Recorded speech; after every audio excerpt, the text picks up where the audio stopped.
दोस्तों, अगर आप लोगों ने पिछला एपिसोड देख लिया है तो नीचे डिस्क्रिप्शन में दिए गए टाइम स्टैम्प से सीधे एपिसोड 2 पर जा सकते हो, और अगर नहीं देखा तो भाई यहीं से शुरुआत करो, क्योंकि कहानी इतनी मजेदार है कि इसके आगे आप सब कुछ भूल जाओगे।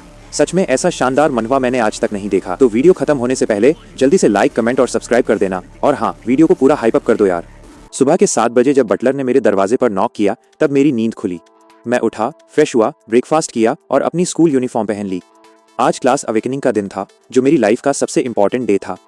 मेरे पेरेंट्स जोंग सिटी के 3 सबसे स्ट्रॉन्ग गार्जियंस में से 2 हैं और दोनों का लेवल 400 से ऊपर है।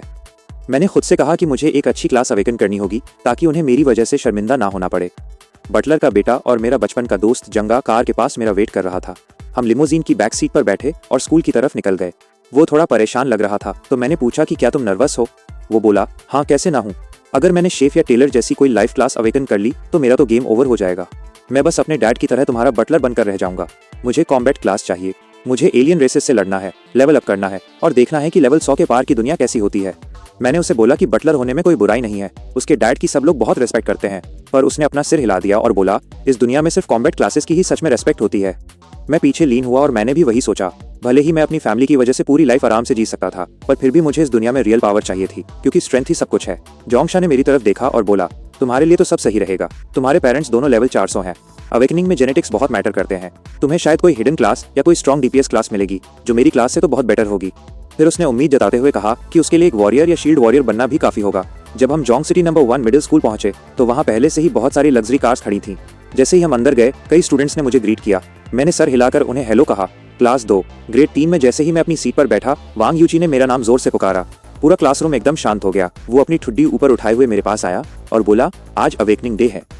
एग्जाम्स में मैं हमेशा तुमसे थोड़ा पीछे रहता था, पर वो बस थ्योरी थी। अवेकनिंग तो टैलेंट और ब्लड लाइन पर डिपेंड करती है।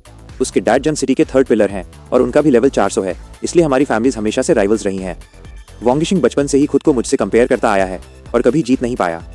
वो बोलता रहा, मैं फील कर सकता हूँ, मेरे अंदर की पावर रेस्टलेस हो रही है। जो क्लास मैं अवेकन करूंगा वो डेफिनेटली तुमसे स्ट्रांग होगी। आज मैं तुम्हें हरा दूंगा। मैं बैठ गया और उसकी तरफ देखा और बोला, वोंगिंग, तुमने मुझे पहले कभी नहीं हराया और फ्यूचर में भी नहीं हरा पाओगे। मैंने ये बात बहुत प्लेनली कही, जैसे ये बस एक फैक्ट हो, पर वांग यिंग का चेहरा तुरंत लाल हो गया। वो अपने दांत पीसते हुए बोला कि मैं ज्यादा हवा में ना उड़ूं, वो हम देख लेंगे। फिर वो बहुत जोर से अपनी चेयर खींचकर बैठ गया।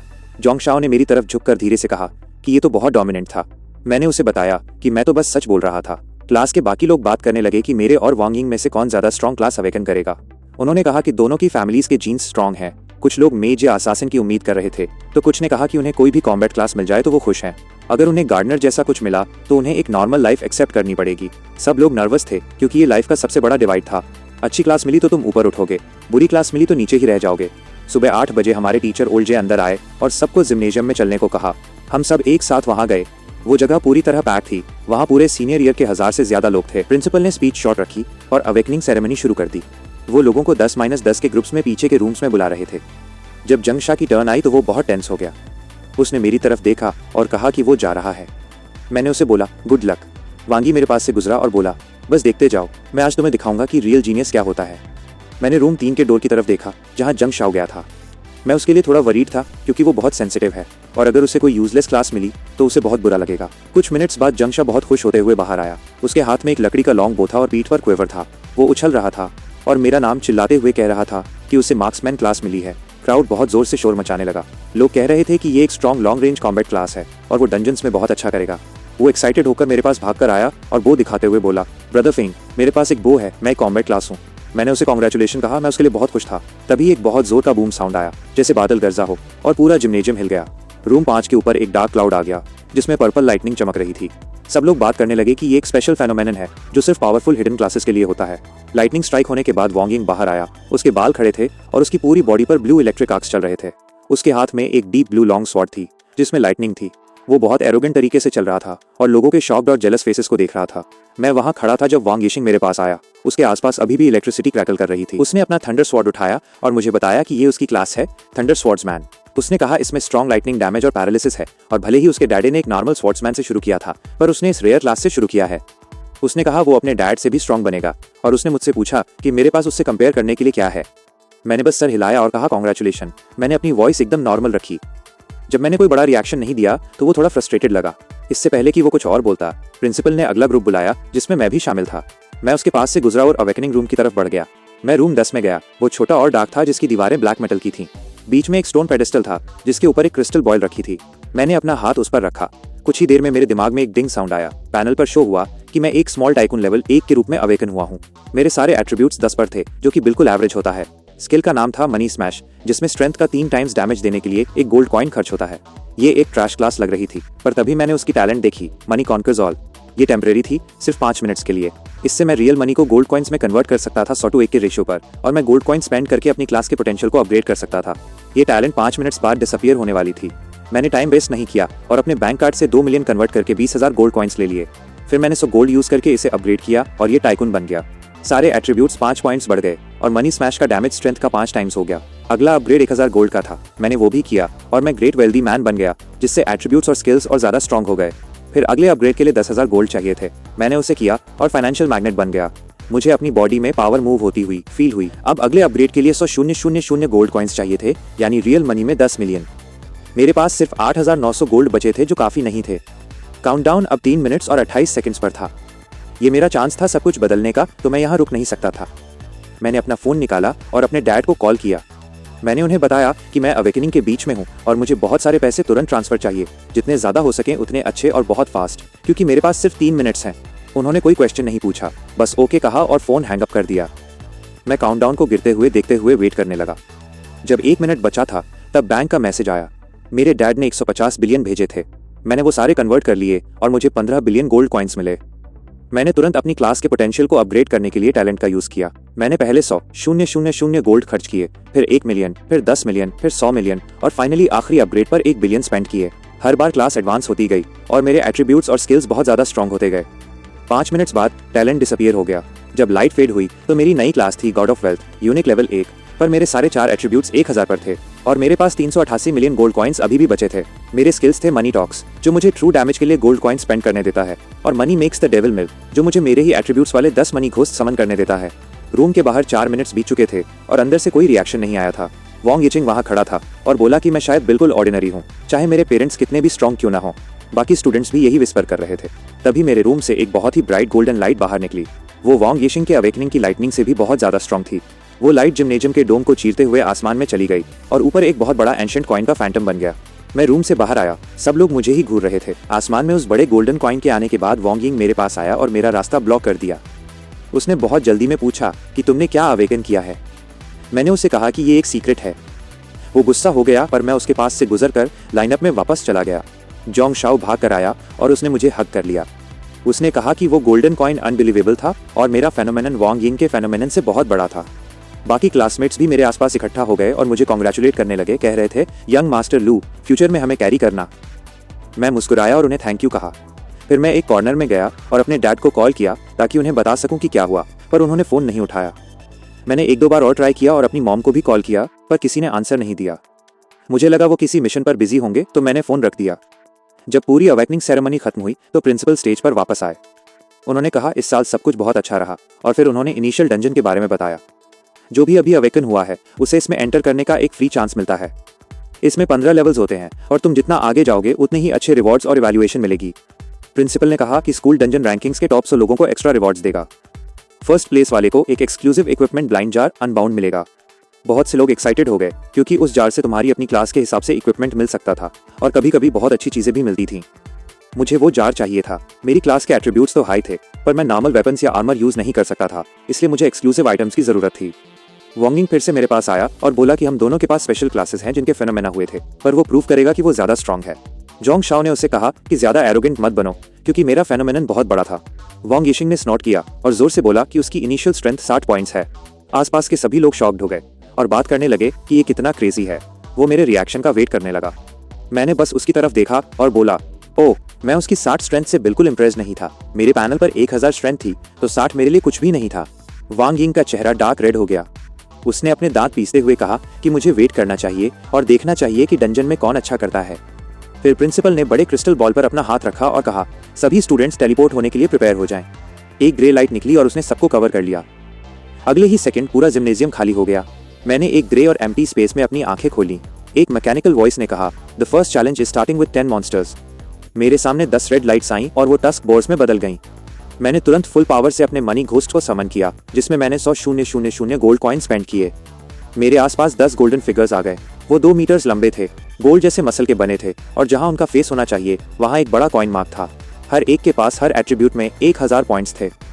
बोर्स अभी ठीक से स्पॉन भी नहीं हो पाए थे कि मनी घोस्ट ने अटैक कर दिया।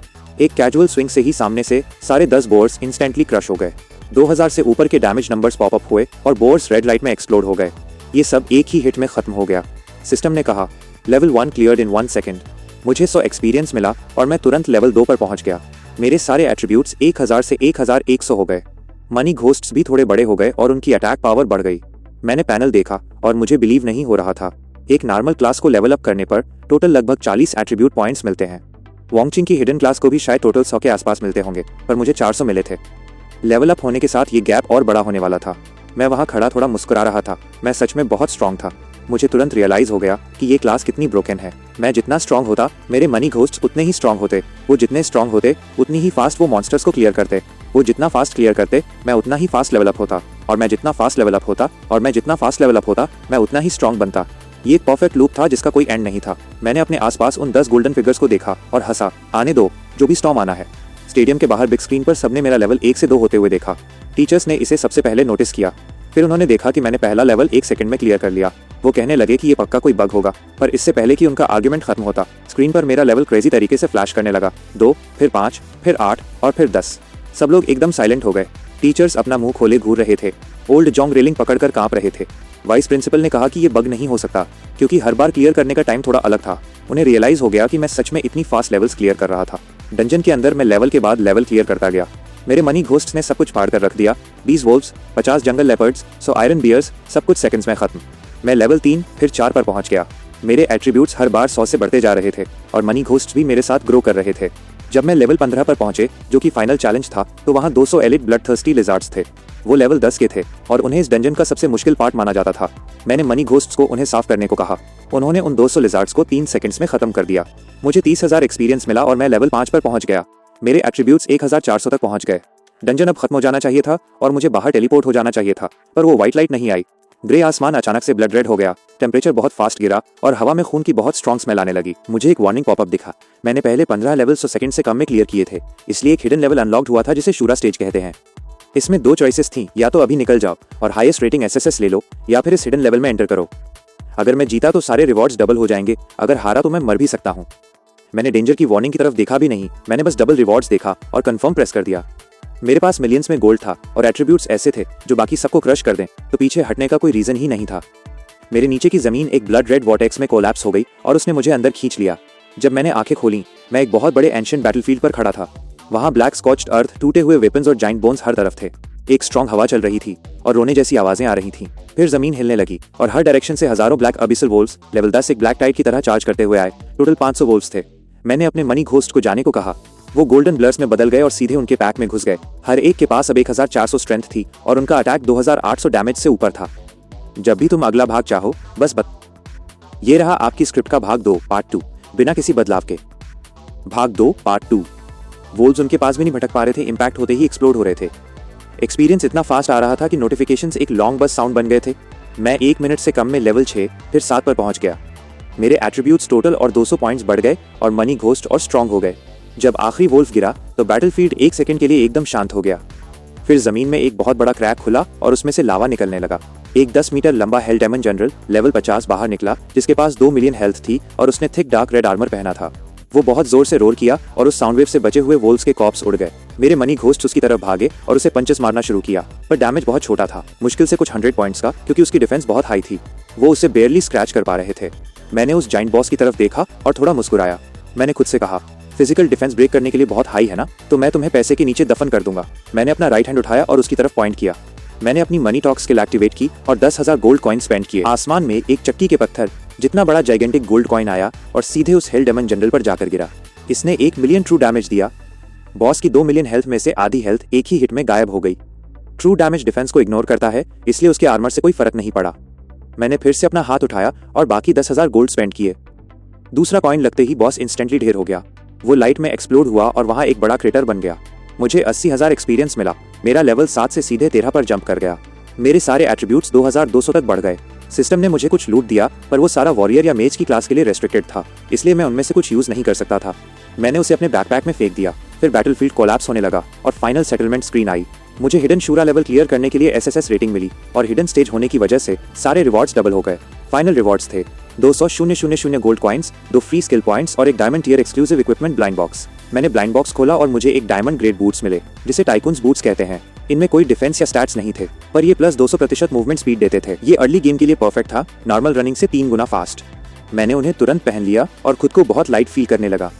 मैंने एक स्किल पॉइंट मनी टॉक्स पर यूज किया, जिससे वो लेवल 2 पर अपग्रेड हो गया और अब वो 100 टाइम्स की जगह 150 टाइम्स गोल्ड कॉइन्स का ट्रू डैमेज देता है। मैंने उसे फिर से अपग्रेड करने की कोशिश की, पर वो लेवल लॉक्ड था। मैंने दूसरा skill point money makes the world go round पर यूज किया, जिससे वो लेवल 2 हो गया। तो अब जो मनी घोस्ट मैं समन करता हूँ, वो मेरे एट्रीब्यूट्स का 100% की जगह 150% इनहेरिट करते हैं। मैंने देखा कि ये एक बहुत बड़ा इंप्रूवमेंट था। मैंने उन्हें वापस आने को कहा, तो वो 10 golden figure streams of light में बदलकर मेरे अंदर वापस आ गए। इस तरीके से मैं उन्हें बाद में बिना एक्स्ट्रा गोल्ड कॉइन स्पेंड किए फिर से समन कर सकता था। एक वाइट बीम ऑफ लाइट नीचे आई और मुझे टेलीपोर्ट करके बाहर ले गई। जब मैं जिम्नेजियम में अपीयर हुआ, सब लोग मुझे घूर रहे थे। वो जगह पूरी तरह साइलेंट थी।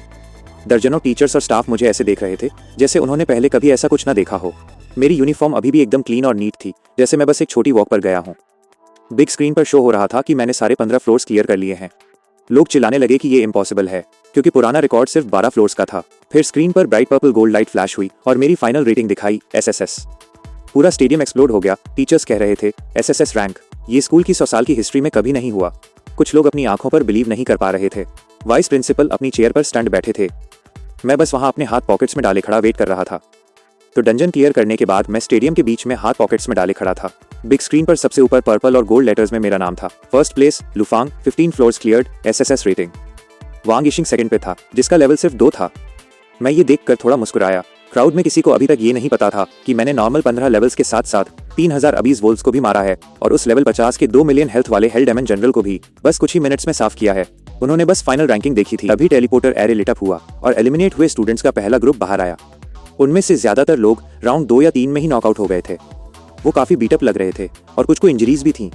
वो कंप्लेन कर रहे थे कि लेवल 2 के वोल्स बहुत फास्ट चलते हैं और वो लेवल 3 में 1 मिनट भी सर्वाइव नहीं कर पाए। उनके सेटलमेंट पैनल्स पर एफ रेटिंग और 50 कॉपर कॉइन्स का रिवॉर्ड दिख रहा था। एक लड़का एक सस्ती मेडिसिन की बोतल पकड़े अपना सिर हिला रहा था, जैसे लग रहा हो कि लगभग मरने के बाद ये रिवॉर्ड वर्थ इट नहीं था। उन लड़कों में से एक ने मुझे वहां खड़ा देखा और सोचा कि मैं भी जल्दी एलिमिनेट हो गया होऊंगा, क्योंकि मैं गंदा या हर्ट नहीं था। वो मेरे पास एक स्मग लुक के साथ आया, जैसे वो मेरे शोल्डर पर पैट करके कहने वाला हो कि डंजन में पहली बार ऐसा होता है और कोई बात नहीं। वो शायद अपने एफ रेटिंग के बाद खुद को बेटर फील करवाने की कोशिश कर रहा था, पर हमारे क्लास 2 के होमरूम टीचर ने उसे मुझे टच करने से पहले ही रोक दिया। उन्होंने उस लड़के से कहा कि वो अपना मजाक न बनवाए और ऊपर स्क्रीन पर देखे। तो उस पूरे ग्रुप ने ऊपर देखा। उन्होंने मेरा नाम सबसे ऊपर 15 लेवल्स क्लियर और एसएसएस रेटिंग के साथ देखा। वो सब अपना मुंह खोले फ्रीज हो गए। वो मेडिसिन बॉटल पकड़ने वाला लड़का बस पहले बॉटल को देख रहा था, फिर स्क्रीन को, जैसे उसे यकीन न हो रहा हो। किसी ने थोड़ी देर तक कुछ नहीं कहा। लगभग 1.5 घंटे बाद टेलीपोर्ट फिर से चमका और जंगशा बाहर आया। वो पूरा स्वेटी था और उसकी यूनिफॉर्म लड़ने की वजह से कुछ जगह से फटी हुई थी। उसने B- रेटिंग के साथ 8 लेवल्स क्लियर किए थे और उसे एक पेयर सिल्वर विंडवॉकर ब्रेसर्स और एक स्किल बुक मिली जिसका नाम था रैपिड फायर। उसने अपना फिस्ट हवा में पंप किया और कहा कि ये ऑसम था। फिर वो सीधे वहां आया जहां मैं पानी लेकर बैठा था। मेरे पास बैठ गया। जो बॉटल मैंने उसे दी थी उसे लिया और लगभग पूरी पी गया और बोला कि मैं बहुत फास्ट था। फिर जोंग शाओ ने अपना मुंह पोंछा और कंप्लेन करने लगा कि लेवल 8 कितना ब्रूटल था। उसने कहा वहां 100 आयरन स्किन बियर्स थे और उसे लगा जैसे उन्हें ग्राइंड करते करते उसके हाथ ही निकल जाएंगे। फिर उसने मुझसे पूछा कि मैंने कितने लेवल्स क्लियर किए हैं। उसे लगा मेरे लिए ये आसान रहा होगा क्योंकि मैं एकदम क्लीन था, तो उसने गैस किया कि मुझे शायद A मिला होगा। मैंने उसे बताया कि मैंने सारे क्लियर कर लिए हैं।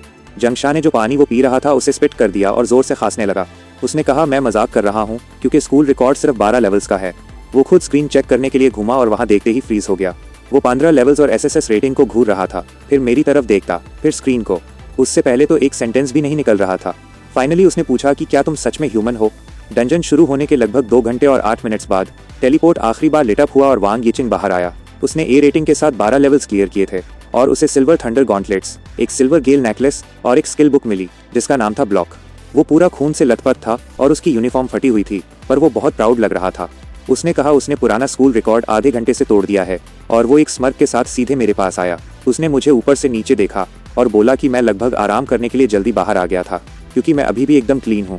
फिर उसने जोर से ब्रैग किया ताकि सब सुन सकें कि उसने लेवल 12 तक क्लियर किया है और रिकॉर्ड तोड़ दिया है। वो मेरी तरफ ऐसे देख रहा था जैसे वेट कर रहा हो कि मैं जेलस या एम्बेरेस दिखूं। मैंने कुछ नहीं कहा, मैंने बस उसकी तरफ देखा। वांग यिशिंग ने नोटिस किया कि सब कुछ कितना शांत हो गया है और सब लोग उसकी तरफ एक अजीब पिटिंग लुक से देख रहे हैं। वो घूमा और उसने स्क्रीन चेक की। जब उसने देखा कि वो सेकंड प्लेस पर है 12 लेवल्स और ए रेटिंग के साथ और मैं फर्स्ट प्लेस पर हूँ 15 लेवल्स और एसएसएस के साथ, तो वो बस वहाँ फ्रोजन खड़ा रह गया। वो बार बार रिपीट कर रहा था कि ये इम्पॉसिबल है और एसएसएस रैंक तो एग्जिस्ट ही नहीं कर सकता। उसका पूरा चेहरा ब्लैंक हो गया, जैसे उसका दिमाग इस बात को प्रोसेस ही ना कर पा रहा हो। फिर प्रिंसिपल प्लेटफॉर्म पर आए, सबको शांत होने को कहा और बोले कि क्योंकि डंजन अब खत्म हो गया है, हम अवार्ड सेरेमनी शुरू करेंगे। प्रिंसिपल ने आगे बढ़कर कहा कि हमने एक रियल मिरेकल क्रिएट किया है जो फेडरेशन की हिस्ट्री में लिखा जाएगा। फिर उन्होंने अनाउंस किया कि मैंने 15 लेवल्स एसएसएस रेटिंग के साथ 1 मिनट 17 सेकंड्स में क्लियर किए हैं। पूरा जिम क्रेजी हो गया, सब लोग चिल्लाने और चीयर करने लगे जैसे उन्हें यकीन ना हो। जंगशा ने अपनी पानी की बोतल फिर से गिरा दी और अपना मुंह खोले बस मुझे घूरने लगा। उसने पूछा, क्या तुम पहले सच बोल रहे थे? मैंने कहा हाँ, और उसके लिए बोतल उठाने के लिए नीचे झुका। वांग यिंग ने अपनी स्वॉर्ड फ्लोर पर गिरा दी। वो 1 सेकंड के लिए खड़ा रहा और फिर एकदम डिफीटेड दिखते हुए बैठ गया। प्रिंसिपल ने मुझे एक ब्लैक सील कैनिस्टर दिया और कहा कि ये मेरा एक्सक्लूसिव रिवॉर्ड है। उन्होंने उम्मीद जताते हुए कहा कि ये मुझे 1 महीने बाद होने वाले कॉलेज एंट्रेंस एग्जाम में अच्छा करने में हेल्प करेगा। मैंने उसे लिया और अपनी क्लास जहाँ खड़ी थी वहाँ वापस चला गया। जंगशा तुरंत पास आया और मुझे इसे खोलने को बोला। मैंने टैप ऑफ किया जब कोई नहीं देख रहा था। वो कैनिस्टर लाइट में बदल गया और मेरे हाथ में एक गोल्ड जायरिंग आ गई। इसमें एक स्किल थी जो आपको 10,000 गोल्ड कॉइन स्पेंड करके 1 सेकंड के लिए एक शील्ड क्रिएट करने देती है जिसकी हेल्थ 1 मिलियन होती है। मैंने उसे पहन लिया। ये बहुत ही स्ट्रॉन्ग लाइफ सेविंग स्किल थी। बाकी अवार्ड सेरेमनी चलती रही और बाकी स्टूडेंट्स को ऊपर बुलाया गया। एंड में प्रिंसिपल ने सबसे कहा कि कोई डिस्करेज्ड या ज्यादा प्राउड ना हो और 1 महीने बाद के एग्जाम के लिए रेडी रहें। फिर उन्होंने कहा कि अवेकनिंग सेरेमनी खत्म होती है। उसके तुरंत बाद पूरा जिम बहुत जोर से हिला। हमारे ऊपर की बिग प्रोटेक्टिव शील्ड वाइब्रेट करने लगी और उसमें से एक ऑफुल नॉइज आने लगी। पूरा सनलाइट गायब हो गया जैसे किसी ने सब कुछ पर एक ब्लैक कर्टेन खींच दिया हो। जिम की सारी लाइट्स एक साथ चली गईं जैसे रात हो गई हो।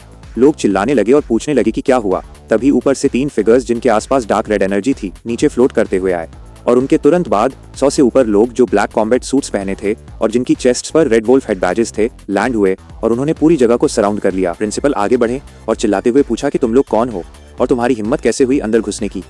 बीच वाले गंजे आदमी ने हंसकर कहा कि वो ब्लड वोल्फ सोसाइटी से हैं। उसने कहा हमारे पेरेंट्स ने साउदर्न प्रोविंस में उनकी ब्रांच को डिस्ट्रॉय किया था और उनके बहुत से लोगों को मारा था, इसलिए अब वो यहाँ मुझे और वांग यिशिंग को मारकर अपना खून का बदला लेने आए हैं।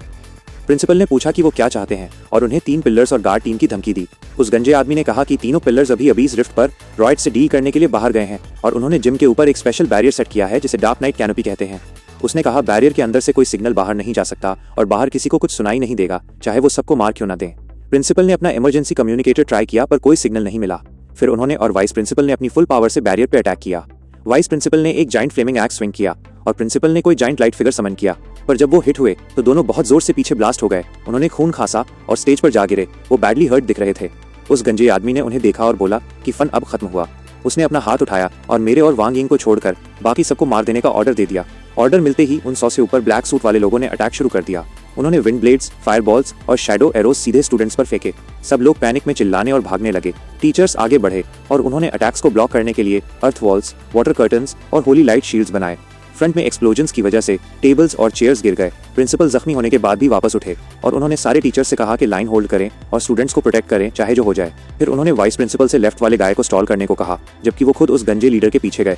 उन्होंने अपनी लाइफ फार्स को बर्न किया और लाइट की स्ट्रीम बनकर आसमान में चार्ज किया, पर उस गंजे आदमी ने कुछ ब्लड मिस्ट यूज किया जिसने प्रिंसिपल के होली लाइट अटैक को पूरी तरह कैंटर कर दिया और उन्हें बहुत जोर से पीछे ब्लास्ट कर दिया। प्रिंसिपल ने खून खासा और वो कोलैप्स होने वाले थे। वाइस प्रिंसिपल ने हेल्प करने की कोशिश की पर डैगर्स वाला एक एफेमिनेट गाय उनके पीछे अपीयर हुआ और उनकी बैक में गहरा स्टैब कर दिया। कर्स सील्स वाली वुमन ने उन दोनों पर ग्रे सर्कल्स डाल दिए जिससे वो स्लो हो गए और फास्ट वीकन होने लगे। नीचे टीचर्स की फैंग वायु डिफेंसिव लाइन टूटने लगी। एक टीचर की अर्थ वॉल स्मैश हो गई और वो पीछे उड़ गया।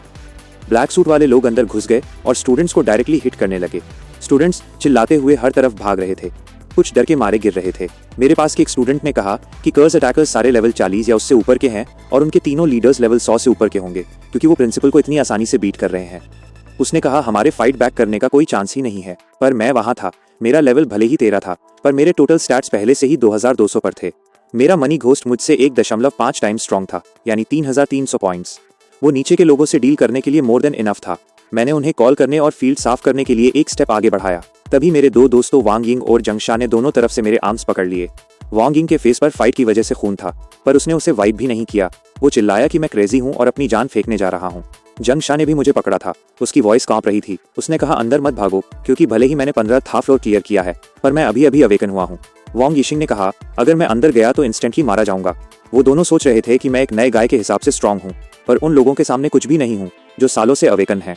मैं देख सकता था वो सच में मेरे लिए वरीड थे, भले ही वो गलत थे। मैंने बिना किसी ट्रबल के खुद को छुड़वाया क्योंकि मेरा स्ट्रेंथ स्टैट बहुत हाई था। मैंने उनसे कहा कि वरी मत करो, मैं ऐसी चीजें नहीं करता जिससे मैं मर जाऊंगा। फिर मैं घूमा और मैंने अपने मनी घोस्ट को कॉल किया। 10 घोस्ट्स अपीयर हुए। हर एक 3 मीटर से ऊपर लंबा था, solid build, dark gold colour और फेस पर नॉर्मल फीचर्स की जगह बड़ा कॉपर कॉइन मार्क था। हर एक के पास 3300 पॉइंट्स थे। मेरे पीछे छुपे स्टूडेंट्स डर गए। उन्हें लगा शायद एनिमी ने उन्हें समन किया है और वो पीछे हटने लगे। मैंने ब्लड वोल्फ सोसाइटी के फाइटर्स की तरफ पॉइंट किया और बस कहा किल। उन 10 घोस्ट ने सीधे अंदर चार्ज किया। वो एनिमी के स्किल्स की परवाह ही नहीं कर रहे थे। एक ने ब्लेड को पकड़ा, दूसरे ने एक गाय के चेस्ट पर 2700 से ऊपर की स्ट्रेंथ से पंच किया और उसे वॉल पर फेंक दिया। वो वहीं मर गया। हर जगह एक साथ ऐसा ही हो रहा था। वो 10 घोस्ट्स पूरी लाइन के आर पार निकल गए, जैसे वो कुछ हो ही ना, और फाइट हमारे फेवर में होने लगी। टीचर्स जो मुश्किल से होल्ड कर रहे थे, उन्होंने ये देखा और रियलाइज किया कि ये मेरे समन्स हैं।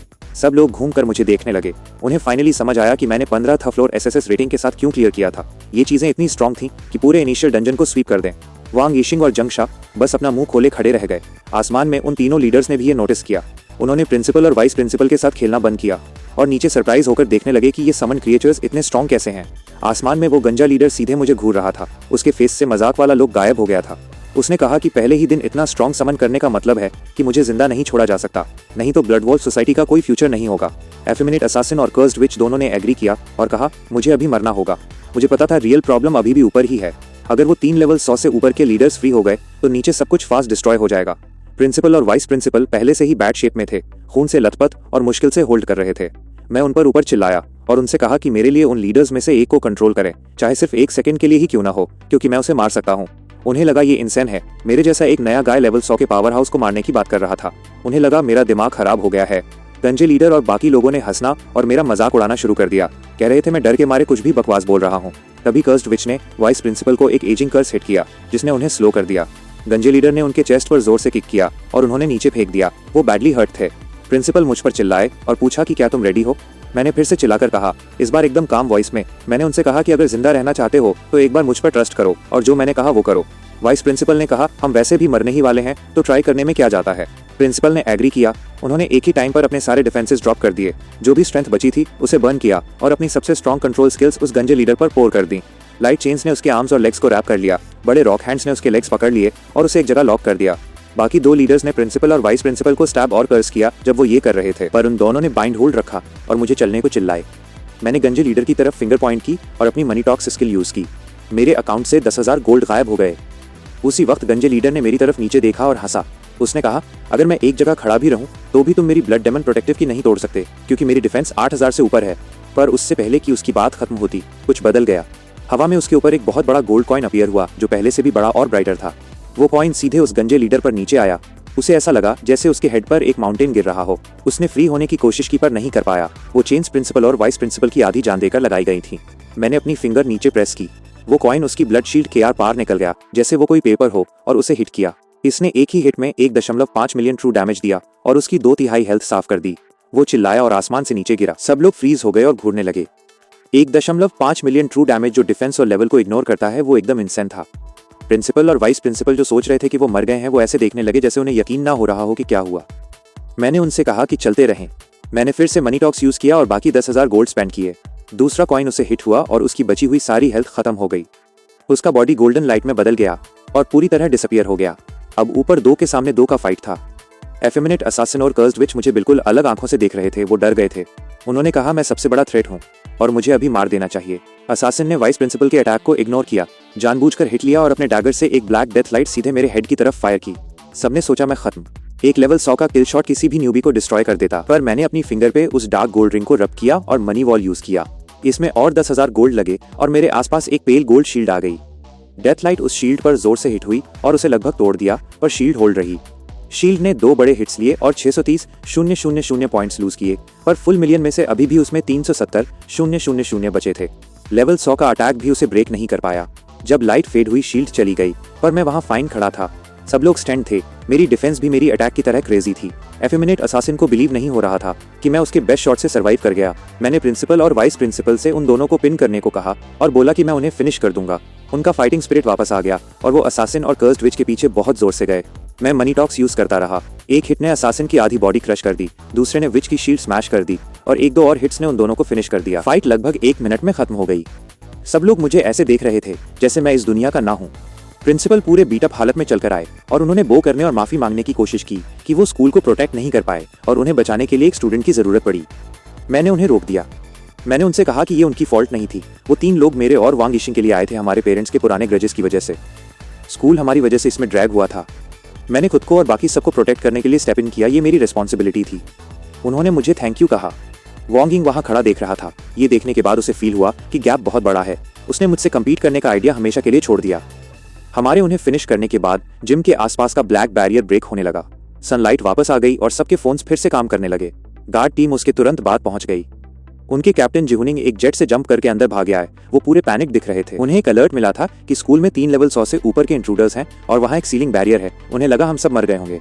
जब उन्होंने देखा कि स्टूडेंट्स अभी भी जिंदा हैं और बस स्केयर्ड और डर्टी हैं और मैं और वांग यिशिंग फाइन हैं, तो वो इतने रिलीफ दिखे कि लगभग गिरने वाले थे। वो मट्टर कर रहे थे कि उनका करियर बच गया। फिर उन्होंने प्रिंसिपल और वाइस प्रिंसिपल को खून से लथपथ और बैंडेज लगवाते हुए देखा। उन्होंने सोचा कि इन दोनों ने किसी तरह होल्ड किया और तीनों लेवल्स और इन्वेडर्स को अकेले काउंटर किल कर दिया, सबको प्रोटेक्ट करने के लिए। वो भाग कर गए, प्रिंसिपल का अनइंजर्ड हैंड पकड़ा और उन्हें हीरोज बुलाने लगे।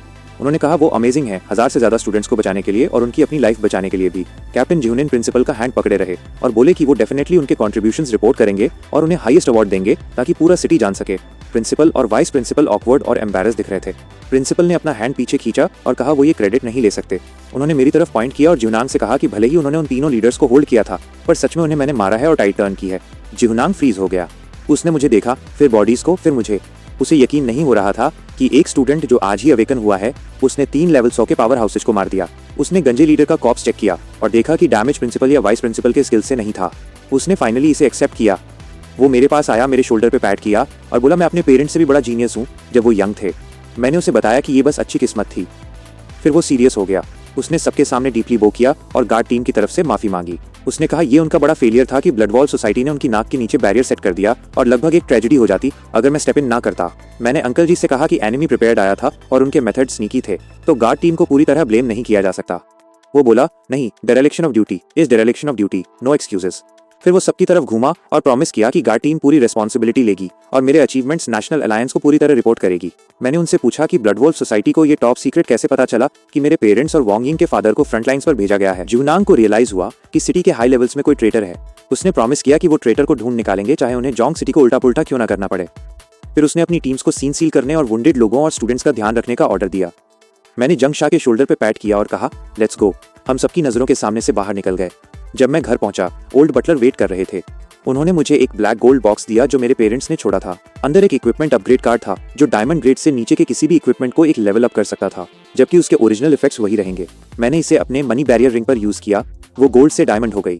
अब वो सारे एट्रीब्यूट्स पर +50 देती है और एक स्किल देती है जो 20,000 गोल्ड स्पेंड करके 2 सेकंड्स के लिए एक शील्ड देती है जो स्पेंड किए गए गोल्ड का 100 टाइम्स होता है और इसका 12 आवर कूल डाउन है। रिंग चेक करने के बाद मैंने देखा कि पुरानी स्किल 1000 गोल्ड डिस्पर्शन बदलकर 10,000 गोल्ड इनवल्नरेबिलिटी हो गई थी। अब इसमें यूज करने के लिए 10,000 की जगह 20,000 गोल्ड कॉइंस लगते हैं, पर वो मेरे लिए कुछ भी नहीं था। शील्ड 2 सेकंड्स तक लास्ट करती है और 2 मिलियन पॉइंट्स का डैमेज ब्लॉक करती है। वो उस लेवल 50 के हेल डेमन जनरल के फुल हेल्थ जितना ही था। अब मैं इसे दिन में 1 की जगह 2 बार यूज कर सकता हूँ। मैंने रिंग वापस अपनी फिंगर पर पहन ली और मुझे अच्छा लगा। उस रात मैं बेड पर लेटा रिंग पकड़े अपने पेरेंट्स के बारे में सोच रहा था। मैं उन्हें अपने एसएसएस रैंक अवेकनिंग, उन 3 लेवल्स के ब्लड वॉल सोसाइटी गाइस को सोलो मारने और गार्ड टीम के प्रॉमिस के बारे में बताना चाहता था। मैं घूमा और उनके प्राइवेट एनक्रिप्टेड नंबर पर कॉल किया।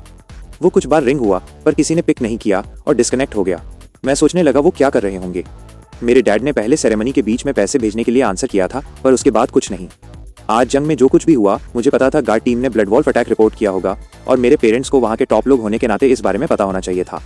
मुझे लगा वो शायद किसी ऐसे एरिया में होंगे जहाँ सिग्नल नहीं होगा और मैंने ज्यादा ना सोचने की कोशिश की। मुझे उस टाइम ये पार्ट नहीं पता था, पर गार्ड टीम कमांड सेंटर में कैप्टन जिहुनेन ने मेरी पूरी रिपोर्ट लिखना खत्म किया था। मेरी अननोन मिस्टीरियस क्लास के बारे में, जिसने 15 फ्लोर्स 1 मिनट 17 सेकंड्स में क्लियर किए और उन 3 लेवल्स ऑफ पावर हाउसेज को मारा। उसने ये सीधे ड्रैगन किंगडम हेडक्वार्टर्स भेज दिया। फिर वो और उनका डिप्टी इस बारे में बात करने लगे। डिप्टी ने कहा आज इसने जो दिखाया है उसके बाद इससे शायद कॉलेज एंट्रेंस एग्जाम देने की भी जरूरत नहीं है। उसने कहा अगर ये बात बाहर निकली तो सारी मेजर क्लास ट्रांसफर यूनिवर्सिटीज मुझे रिक्रूट करने के लिए क्रेजी हो जाएंगी और टॉप 5 तो मुझे बिना किसी टेस्ट के डायरेक्ट एडमिशन ऑफर करेंगी। कैप्टन ने एग्री किया और कहा ये सच है। उसने टॉप 5 के नाम लिए, गेनुआन अकेडमी, तानु यूनिवर्सिटी, स्टार अकेडमी, शे एनजी इंस्टीट्यूट और होली एक्सयू स्पिरिट अकेडमी। उसने कहा ये पूरे ड्रैगन किंगडम के सबसे अच्छे प्लेसेस हैं जहां जाने का सबका सपना होता है, पर हर साल टेंस ऑफ मिलियंस अवेकन लोगों में से सिर्फ कुछ हजार लोग ही वहां पहुंच पाते हैं। मेरे पेरेंट्स जो सेंचुरी में एक बार आने वाले रेयर जीनियस थे, वो भी एक टॉप टियर यूनिवर्सिटी में गए थे, टॉप 5 में नहीं। कैप्टन ने कहा, मैं अपने पेरेंट्स से भी बड़ा मॉन्स्टर हूँ। तभी उनके डेस्क पर रेड इमरजेंसी फ़ोन रंग हुआ। कैप्टन ने उसे तुरंत आंसर किया। थोड़ा सुनने के बाद उनका चेहरा एकदम सफ़ेद पड़ गया। उन्होंने फ़ोन डेस्क पर गिरा दिया और बोले कि आसमान टूट पड़ा है। तो जब मैं लाइट ऑफ करके सोने ही वाला था, बेडरूम के डोर पर नॉक हुआ। अंकल जोंग अंदर आए। वो बहुत सीरियस दिख रहे थे और बोले, कैप्टन जिहुनांग नीचे हैं। मुझे फिर से एक बैड फीलिंग आई तो मैंने कोट फेंका और फास्ट नीचे गया।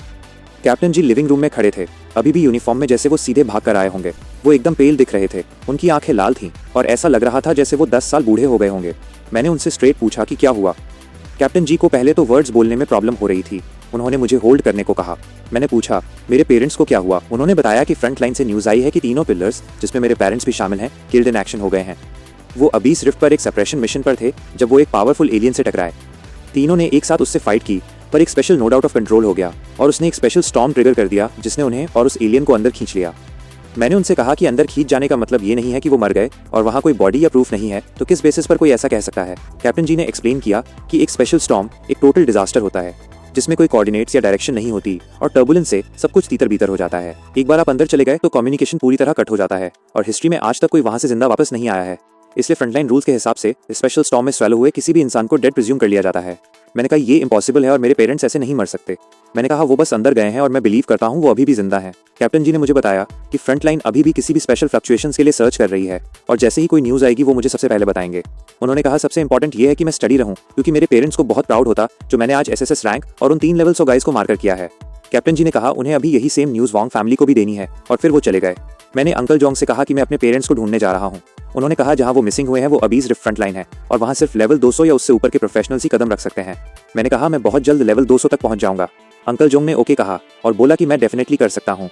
मैंने सर हिलाया और ऊपर चला गया। तो मेरे ऊपर जाने के बाद अंकल जोंग लिविंग रूम में ही रुके। वो वरीड थे क्योंकि अब मेरे पेरेंट्स के जाने के बाद फैंगफेंग चैम्बर ऑफ कॉमर्स जो उन्होंने बनाया था वो मेरा होने वाला था। वो एक बहुत बड़ा चैम्बर था जिसमें बहुत सारी wealth, distribution channels, resources, connections, equipment supply chains, ocean workshops और डंजन मटेरियल ट्रेडिंग पूरे जंगचिंग और साउदर्न प्रोविंस में थी। उन्हें पता था जब तक मेरे पेरेंट्स थे तब तक किसी की हिम्मत नहीं थी उसे टच करने की, पर अब जब मैं यंग हूँ तो इनहेरिटेंस शायद स्मूथली ना चले। मुझे उस टाइम ये सब नहीं पता था, पर लशान सिटी के जेन्युइन एकेडमी में प्रिंसिपल ने मेरी रिपोर्ट रीड की और मुझे एक मॉन्स्टर कहा।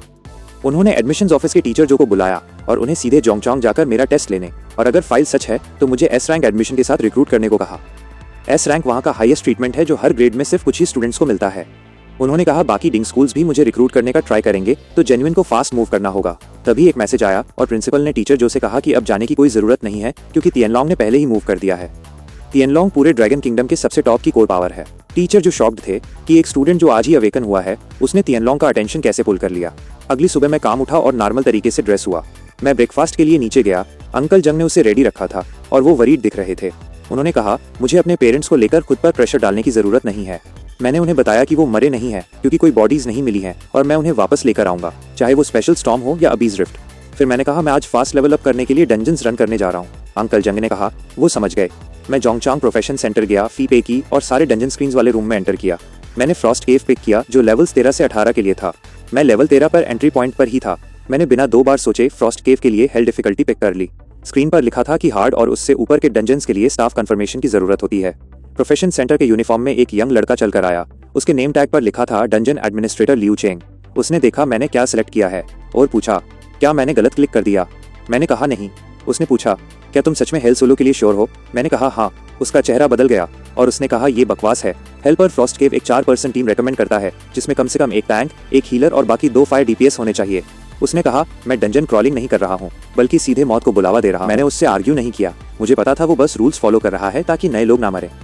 मैंने अपना फ़ोन निकाला और सीधे कैप्टन जिहुनांग को कॉल किया। जब उन्होंने पिक किया मैंने उन्हें बताया कि मैं प्रोफेशन सेंटर में हूँ और फ्रॉस्ट केव हेल पर एंटर करना चाहता हूँ, पर स्टाफ मुझे जाने नहीं दे रहा है और उनसे कहा कि इस गाय से कंफर्म करें। मैंने फ़ोन आगे बढ़ा दिया। लियू चेंग ने आंसर किया और जैसे ही उसने नाम सुना उसकी पीठ एकदम स्ट्रेट हो गई। उसने कहा, हाँ समझ गया और कंफर्म है। फिर उसने दोनों हाथों से फ़ोन मुझे वापस दिया। उसका पूरा एटीट्यूड बदल गया था। पहले वो किसी डम रूकी को देख रहा था और अब वो मुझे ऐसे देख रहा था जैसे मैं कुछ और ही हूँ। उसने स्क्रीन टैप की और पोर्टल खुल गया। इसमें मेरा नाम, लेवल 13 और नंबर ऑफ पीपल एक शो हो रहा था। वो देखकर उसकी आंख ट्विच हुई। उसने मुझे बताया कि अगर अंदर कोई ट्रबल हो तो मैं इमरजेंसी इवैक्यूएशन स्क्रॉल यूज़ कर सकता हूँ, भले ही हेल पर 3 सेकंड का डिले होता है। मैंने कहा, नो नीड, मैं जल्द ही बाहर आ जाऊँगा। फिर मैंने अंदर स्टेप किया। डंजन के अंदर सिस्टम ने कहा कि एक एक्सट्रीम कोल्ड डोमेन इफेक्ट है जो मूवमेंट को 30%, अटैक स्पीड को 20% स्लो करता है और स्टैमिना 50% फास्टर ड्रेन करता है। मेरे लिए इससे कोई फर्क नहीं पड़ता था। मैंने अपने 10 मनी घोस्ट्स को कॉल किया। फ्रॉस्ट वोल्व्स लेवल 12 बड़े ग्रुप्स में बाहर आने लगे। घोस्ट्स ने उन्हें दिखते ही फ्लैट स्मैश कर दिया। मैं आगे चलता रहा जबकि वो रास्ता साफ करते जा रहे थे। ट्रैप्स ट्रिगर हुए और इंस्टेंटली टैंक हो गए। मैंने पहला सेक्शन 3 मिनट्स में, दूसरा 5 में और तीसरा 6 मिनट्स में फिनिश कर दिया। सब कुछ दिखते ही क्रश हो रहा था। मेरा लेवल बढ़कर 14 और उसके तुरंत बाद 15 हो गया। मैं डंजन के डीप फाइनल बॉस रूम में पहुंचा। बड़ा आइस गेट खुला और बीच में एक प्लेटफॉर्म पर एक 10 मीटर लंबा आइस ब्लू जाइंट बियर लेटा था। वो था फ्रॉस्ट टायरेंट लेवल 50, जिसकी एचपी 1 मिलियन से ऊपर थी। हेल डिफिकल्टी पर उसकी एक स्पेशल चीज थी। अगर उसकी हेल्थ आधी से नीचे गिरती तो वो 20 सेकंड्स के लिए हर सेकंड अपनी मैक्स एचपी का 5% रिकवर करता। वो उठा, मुझे देखा और रोर किया। मैंने बस कहा किल। मेरे 10 मनी घोस्ट्स सीधे अंदर चार्ज कर गए। बियर अभी ठीक से खड़ा भी नहीं हो पाया था कि वो उस पर टूट पड़े। फिस्ट्स, एल्बोज, नीज और स्टॉम्प्स मारने लगे। कोई फैंसी मूव्स नहीं, बस रॉ पावर। उसका हेल्थ बार 90%, 70%, 50% से नीचे गिरा। रिकवरी शुरू हुई पर घोस्ट ने पाउंडिंग चालू रखी और इससे पहले कि वो कुछ कर पाता उसका बार एकदम एम्प्टी हो गया। डंजन क्लियर हो गया। मुझे 80,000 अनुभव मिला। मैं लेवल 17 पर पहुंच गया और एसएसएस रेटिंग मिली। क्लियर टाइम था 29 मिनट्स एंड 48 सेकंड्स। मैंने ग्राउंड से ड्रॉप्स पिक किए पर वो बाकी क्लासेस के लिए थे, तो मैंने उन्हें इन्वेंट्री में फेंक दिया। फिर मैंने मनी घोस्ट्स को रिकॉल किया और एग्जिट पोर्टल से बाहर प्रोफेशन सेंटर आ गया। लियू चेंग वहां बैठा अपने फोन पर चैट कर रहा था जब मैं बाहर आया।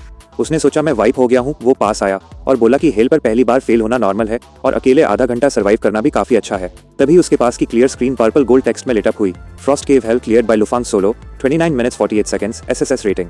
उसकी आंखें फटी की फटी रह गईं और वो बोला होली क्रैप, तुमने क्लियर कर लिया। मैंने उसे मेरे लिए अगला डंजन खोलने को कहा जो लेवल 17 एंट्री वाला हेल डिफिकल्टी हो। उसने पूछा कौन सा। मैंने कहा वॉशिंग रूइंस। उसने कांपते हाथों से लिस्ट खींची और उसे ओपन किया। मैंने उसे थैंक यू कहा और नए पोर्टल में चला गया।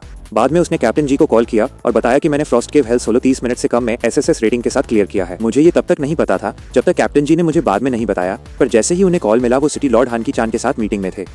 उन्होंने पुराने रिकॉर्ड्स चेक किए और उन्हें पता चला कि फ्रॉस्ट केव हेल का सबसे फास्टेस्ट क्लियर 5 साल पहले एक फुल 4% टीम ने किया था, जिनका एवरेज लेवल 15 था और उन्हें 3 आवर्स 17 मिनट्स और 42 सेकंड्स लगे थे। मेरा solo time 29 minutes 48 seconds SSS के साथ देखकर सिटी लॉर्ड एकदम शांत हो गए। उन्होंने मुझे मॉन्स्टर कहा और बोला कि सिटी के पास आज यही एक अच्छी न्यूज़ थी, खासकर तीनों पिलर्स को खोने के बाद। वो बात करने लगे कि मेरा टैलेंट कैसे 5 ग्रेट एकेडमीज को अपनी तरफ पुल करेगा और हम शायद इसका यूज करके कुछ हाई लेवल एक्सपर्ट्स को टेम्परेरीली यहाँ सिक्योरिटी प्रॉब्लम्स के लिए स्टेशन करवा सकें। तभी विंडो के पास अचानक से आउट ऑफ नोवेयर एक लॉन्ग ब्लैक कोट में आदमी अपीयर हुआ। किसी ने उसे अंदर आते नहीं देखा। कोई अलार्म्स नहीं बजे, कुछ नहीं। कैप्टन जी उठे और अपने वेपन की तरफ बढ़े, पर सिटी लॉर्ड ने तुरंत बो किया और उन्हें माई लॉर्ड कहा। उस गाय ने एक ब्लैक टोकन दिखाया जिसमें गोल्डन ड्रैगन बना था और बैक पर लिखा था हेवनली ड्रैगन। उसने कहा वो एरिया में एक मिशन पर था और हायर अप्स ने उसे मेरे ऊपर एक क्विक लुक लेने के लिए भेजा है। बाद में कैप्टन जी ने मुझे बताया कि उस मीटिंग में क्या हुआ था। उस ब्लैक कोट वाले आदमी ने उनसे मेरी पूरी फाइल ली और उसे बस 10 सेकंड से कम में चेक किया। फिर उसने उनसे कहा कि मुझे इस बारे में कुछ ना बताएं, कोई सीन न क्रिएट करें और किसी को पता न चलने दें कि वो वहां आया था। उसके बाद वो बिना किसी टेलीपोर्ट लाइट के उनके सामने ही फेड अवे हो गया। उन्हें समझ आ गया वो तिएनलोंग से था। कैप्टन जी ने बताया ये 5 ग्रेट एकेडमीज से ऊपर एक ग्रुप है जो बेस्ट ग्रेजुएट्स को स्क्रीन करने के बाद सिर्फ एब्सोल्यूट टॉप लोगों को लेता है और ये सीधे देश के हाईएस्ट लेवल को आंसर करता है। इससे पता चला कि किसी भी एकेडमी ने अभी तक उनसे कांटेक्ट क्यों नहीं किया था। लावा रूइंस के अंदर जाने के बाद मैं पूरा दिन डंजन्स क्लियर करता रहा। मैंने मोल्टन रूइंस हेल 34 मिनट्स में किया, पॉइजन मिस्ट स्वैम्प 38 मिनट्स में, बोन ग्रेवयार्ड 32 मिनट्स में, थंडर कैनियन 41 मिनट्स में और ऐसे ही चलता रहा। दिन खत्म होने से पहले टोटल 16 डंजन्स किए, हर एक solo hello difficulty SSS rating के साथ, और सबने पुराने जोंगचांग रिकॉर्ड्स को घंटों से तोड़ दिया। इवनिंग तक मैं लेवल 40 पर था। लियू चेंग एंट्रेंस पर खड़ा मुझे अंदर बाहर आते देख रहा था। आफ्टरनून तक वो एकदम नम हो गया था और बस कह रहा था वो फिर अंदर गया। कैप्टन जी और सिटी लॉर्ड को रिपोर्ट्स मिली जब वो डिफेंस प्लान्स बात कर रहे थे। उन्हें स्पीड पर यकीन नहीं हो रहा था। नॉर्मल लोग फुल टीम्स और अच्छे रिसोर्सेस के साथ लेवल 40 तक पहुंचने में महीने लेते हैं, मैंने एक दिन में कर दिया। वो गेस करने लगे कि मुझे फर्स्ट ट्रांसफर के लिए लेवल 100 तक पहुंचने में कितना टाइम लगेगा। कैप्टन ने कहा शायद आधा महीना, सिटी लॉर्ड ने कहा 10 दिन। अगले दिन मैं फिर से प्रोफेशन सेंटर गया।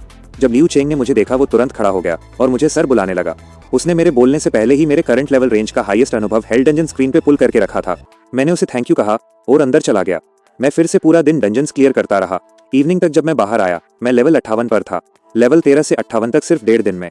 मैंने अपना पैनल चेक किया और डिसाइड किया कि मैं मैक्सिमम एक वीक में लेवल 100 तक पहुंचकर फर्स्ट एडवांसमेंट फिनिश कर सकता हूं। बाद में मैंने सुना कि फिंगफिंग चैम्बर ऑफ कॉमर्स जो मेरे पेरेंट्स ने शुरू किया था में क्या चल रहा था। एग्जीक्यूटिव्स एक मीटिंग में थे क्योंकि उन्होंने पहले से पता था तीनों पिलर्स जा चुके हैं। उन्होंने कहा जैसे ही ये न्यूज़ बाहर निकली बाकी ग्रुप्स चैम्बर के पीछे आएंगे।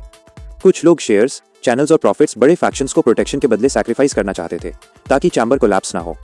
दूसरों ने याद दिलाया कि मैं प्राइमरी हेयर हूं और ज्यादातर शेयर्स मेरे पास हैं, तो किसी भी बड़े मूव के लिए मेरी अप्रूवल चाहिए होगी। कुछ ने कहा मैं सिर्फ 18 साल का हूँ और मुझे चैम्बर चलाना नहीं आता, और उन्होंने मुझे साइडलाइन करने की बात की ताकि वो मेरे बिना डिसीजंस ले सकें। एक ने मेंशन किया कि मैंने एक स्पेशल प्रोफेशन अवेकन किया है और उसके तुरंत बाद एक लेवल्स ऑफ पावर हाउस को मारा है, पर चैम्बर एग्जीक्यूटिव्स ने मेरे लेवल्स ऑफ पावर हाउस मारने की स्टोरीज पर बिलीव नहीं किया। उन्होंने कहा ये शायद मेरे पेरेंट्स का छोड़ा कोई बैकअप चौंक प्लान होगा और किसी भी एकेडमी ने अभी तक मुझे रिक्रूट नहीं किया है, तो रूमर्स एग्जैजरेटेड हैं। उन्होंने अगली सुबह मुझसे मिलने आने का डिसाइड किया ताकि मुझे कुछ शेयर्स और चैनल्स बड़े ग्रुप्स के प्रोटेक्शन के बदले छोड़ने के लिए एग्री करवा सकें और एक टेम्पररी कमेटी चैम्बर चलाए, जबकि मैं सिर्फ नाम का हेयर रहूं। अगर मैंने रिफ्यूज किया तो उन्होंने चैम्बर रूल्स यूज करके मेरी डिसीजन पावर फ्रीज करने या सब कुछ शटडाउन करने का प्लान बनाया। अगली सुबह ब्रेकफास्ट पर स्टीवर्ट जंग और जंग शाह दोनों वहां थे। जोंग शाह ने मुझे आधा दिन ऑफ लेने और बाहर खाना खाने चलने के लिए मनाने का ट्राई किया ताकि हम दोनों के अवेकनिंग को सेलिब्रेट कर सकें। वो वरीड थे कि मैं सब कुछ होने के बाद बहुत ज्यादा ग्राइंड कर रहा हूँ। मैंने उनसे कहा मैं फाइन हूँ और एकदम क्लियर हेडेड हूँ और जब जरूरत होगी आराम कर लूंगा। तभी नैनी अंदर आई और बोली कि चैम्बर के कुछ हाई लेवल एग्जीक्यूटिव्स आए हैं और मुझसे मिलना चाहते हैं। चैम्बर एग्जीक्यूटिव्स विला के अंदर आए। चेन गुआंग माओ ने उन्हें लीड किया और मेरे पेरेंट्स के लिए फेक कॉन्डोलेंसेस के साथ शुरू किया। मैंने उन्हें बताया मेरे पेरेंट्स मरे नहीं हैं। डायरेक्टर लिन मैन ने कहा चैम्बर उम्मीद पर नहीं चल सकता और उन्होंने अपना प्लान बताया कि चैनल्स और प्रॉफिट शेयर्स को सैक्रिफाइस करके साउदर्न प्रोविंस के बड़े ग्रुप से प्रोटेक्शन ली जाए और एक टेम्परेरी मैनेजमेंट कमेटी बनाई जाए, जबकि मैं सिर्फ नाम का लीगल हेयर रहूं। मैंने कहा इसका मतलब मेरे पेरेंट्स की लेगेसी आउटसाइडर्स को देना है। चिनगुआंग माओ ने कहा ये स्ट्रेंथ प्रिजर्व करना है क्योंकि टॉप एक्सपर्ट्स के बिना हम इसे होल्ड नहीं कर सकते। मैंने उनसे कहा कि मेरे होते हुए चैम्बर कोलैप्स नहीं होगा। चिनगुआंग माओ हंसा और बोला मैं बहुत यंग हूँ, चैम्बर चलाना 10 या 20 साल बाद की बात है। उन्होंने स्टीवर्ट जंग को एक हाई लेवल क्रिस्टल कोर, एक पोटेंशियल पोर्शन और जंगशा के लिए सिल्वर आर्चर गियर का फुल सेट देकर ब्राइब करने का ट्राई किया ताकि वो मुझे कन्विंस करें। जोंगशा ने वो बॉक्स फ्लोर पर स्मैश कर दिया और उनसे अपना जंक वापस और बोला वो मुझे कभी बिट्रे नहीं करेगा चाहे जो हो। स्टीवर्ट जंग मेरे पीछे स्टेप किए और बोले मेरा डिसीजन उनका डिसीजन है। डायरेक्टर लिन मैन ने कहा अगर मैं एग्री नहीं किया तो उनके पास दूसरे मेथड्स हैं जो अच्छे नहीं होंगे। उन्होंने senior management joint meeting system और बोर्ड एग्रीमेंट्स यूज करके टेक ओवर करने की बात की। मैं मुस्कुराया और बोला अगर हम कोर्ट गए तो प्राइमरी हेयर होने के नाते मैं जीत सकता हूँ। उन्होंने मुझे गिल्ट फील करवाने का ट्राई किया कि मैं अपने पेरेंट्स की लेगेसी डिस्ट्रॉय कर रहा हूँ। मैंने एंड में उनसे कहा ये एक ऐसी दुनिया है जहाँ स्ट्रेंथ ही बात करती है। मैं खड़ा हुआ और उनसे कहा कि क्योंकि तुम लोग सोचते हो मैं क्वालिफाइड नहीं हूँ तो हम इसे सिंपल तरीके से सेटल करेंगे। 5 दिन बाद चैम्बर हेडक्वार्टर्स पर मैं हर उस इंसान से फाइट करूंगा जो मुझे सबमिट करने से रिफ्यूज करेगा। अगर मैं हारा तो मैं चैम्बर में कभी इंटरफेयर नहीं करूंगा और वो जो चाहे करें। अगर मैं जीता तो टॉप से बॉटम तक सब मेरी बात सुनेंगे। वो पहले तो स्टंट थे, पर चेन गुआंग माओ एक्साइटेड हो गया और तुरंत एग्री कर गया। लिनवान ने कहा हमें एक रिटेन एग्रीमेंट चाहिए ताकि बाद में कोई पीछे ना हटे। हमने उसे फास्ट ड्राफ्ट किया और दोनों साइड्स ने साइन कर दिए। उनके जाने के बाद अंकल जोंग और जोंग शाह वरीड थे। अंकल जोंग ने एक्सप्लेन किया कि लेवल 200 प्रोफेशनल्स को फर्स्ट एडवांसमेंट के बाद लेवल अप करने पर लेवल 100 से पहले के कंपेयर में कम से कम 5 टाइम ज्यादा स्टैट्स मिलते हैं, तो गैप बहुत बड़ा है और मैं बहुत बड़ा रिस्क ले रहा हूँ। जंगा ने अभी भी सोचा कि मैं जीत सकता हूँ क्योंकि मैंने पहले ही लेवल 100 एस को बीट किया है। मैंने उन्हें बताया कि मैं बिना प्रिपरेशन के बैटल्स नहीं लड़ता और 5 दिन काफ़ी हैं। फिर मैंने अपना जैकेट उठाया और प्रोफेशन सेंटर चला गया। अंकल जंग ने साई किया कि मैं बहुत रेकलेस हूँ और हारने से शायद मैं सीखूंगा कि दुनिया कितनी क्रूअल है। जंग शाह उम्मीद करता रहा कि मैं जीतूंगा। चैम्बर वाले कार से जा रहे थे जब चेन बहुत जोर से हंसा और बोला हेवन उसकी हेल्प कर रहा है क्योंकि मैंने खुद ही कॉम्बैट से सेटल करने का सजेशन दिया। लिन ने स्माइल किया और कहा उसे लगा था इसमें ज्यादा काम करना पड़ेगा। एक एल्डर ने स्कॉफ किया कि मेरे जैसे यंग लोग खुद को इनविंसिबल समझते हैं ब्लड वॉल्फ के कुछ लेवल 100 के लोगों को मारने के बाद, पर मैंने वो बस अपने पेरेंट्स के प्रोटेक्शन के साथ किया था और मुझे कोई आइडिया नहीं है कि लेवल 200 प्रोफेशनल कैसा होता है। जियाओ ने फ्राउन किया और उनसे केयरलेस ना होने को कहा क्योंकि मैं लुयान शोंग और सुचिंगयू का बेटा हूँ और मेरे पास ट्रम्प कार्ड्स हो सकते हैं। चेन ने उसे वेव ऑफ किया और बोला अगर मेरे पास कार्ड्स हैं भी तो मैं उन्हें 10 बार यूज नहीं कर सकता और इस बार हमारे पास वहाँ सारे हाई लेवल चैम्बर प्रोफेशनल्स होंगे। वो बाकी सिटीज के बड़े चैम्बर से तुरंत कॉन्टैक्ट करने के लिए एग्री हुए ताकि जब मैं 5 दिन में हारूं वो एग्रीमेंट को इंस्टेंटली फार्स कर सकें, मैनेजमेंट कमेटी टेक ओवर करे और एक्सटर्नल प्रोटेक्शन डील एक्टिवेट हो जाए ताकि मैं पीछे ना हट सकूं। चेन ने कहा वो इक्विपमेंट चैनल्स के लिए वांडा बाओ को कॉल करेगा, दूसरा एल्डर स्ट्रॉन्ग लोगों के लिए शेयर्स के बदले ब्लैकस्टोन से बात करेगा और लिन पोशन वर्कशॉप के लिए तियान को हैंडल करेगी। मैंने चैम्बर के अपर मैनेजमेंट को सीरियसली नहीं लिया, वो बस एक टेम्पररी हर्डल था। जो सच में मैटर करता था वो अबीज रिफ्ट थे जहां मेरे पेरेंट्स मिसिंग हुए थे। मैं ब्लैक रॉक वोल्केनो डंजन में हिल डिफिकल्टी पर एंटर किया। सिस्टम ने कहा लेवल 58 एंट्री, 8 लोगों की पार्टी रिकमेंडेड, स्कॉर्चिंग डोमेन जो हर मिनट बर्न करता है और स्टैमिना 80% फास्टर ड्रेन करता है। मैंने अपने 10 मनी घोस्ट को समन किया जो मेरे स्टैट्स कॉपी करते हैं और उन्हें फील्ड साफ करने को कहा। उन्होंने 380,000 एचपी वाले लेवल 62 लावा हेलहाउंड्स को वाइप आउट कर दिया और मुझे नॉन स्टॉप अनुभव मिलने लगा। मैं फास्ट 3 बार लेवल अप हुआ और पूरा दिन चलता रहा जब तक मैं लेवल 75 तक नहीं पहुंच गया। ये इसलिए फास्ट रहता है क्योंकि हर बार जब मैं लेवल अप होता हूँ मेरे स्टैट्स जंप करते हैं और घोस्ट्स भी स्ट्रॉन्ग हो जाते हैं, तो वो फास्टर क्लियर करते हैं जिससे फास्टर अनुभव मिलता है और ये लूप चलता रहता है भले ही रिक्वायरमेंट्स यूज हो जाएं। नॉर्मल लोग इस स्टाज पर 10 दिन या 2 वीक्स में एक बार लेवल अप करते हैं, पर मैं स्लो नहीं हुआ। उसके बाद मैं घर आकर रेस्ट करने लगा और कल का प्लान बनाने लगा। बाद में मैंने सुना कि सिटी लॉर्ड के ऑफिस में जी ने हान को बताया कि मैंने लेवल 75 डंजन क्लियर किया है।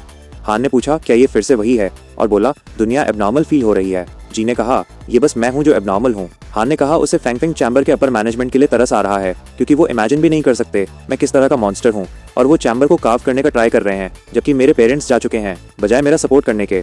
जी ने सजेस्ट किया कि मेरी टैलेंट के बारे में कुछ इन्फो लीक कर देते हैं ताकि वो वाइज अप हो जाए और मेरा टेक ओवर स्मूथली हो जाए। हान ने इस बारे में सोचा, फिर अपना सिर हिलाकर नहीं कहा। उसने कहा हेवनली ड्रैगन अभी मेरा इवैल्यूएशन कर रहा है और कोई नहीं जानता वो क्या देख रहे हैं, तो हम कैजुअली इंटरफियर नहीं कर सकते। सिटी लॉर्ड के ऑफिस में जी शांत हो गया। हान ने कहा चाहे मैं ये ड्यूल जीतूं या हारूं, ये मेरे लिए अपनी कैपेबिलिटी दिखाने का एक अच्छा चांस है।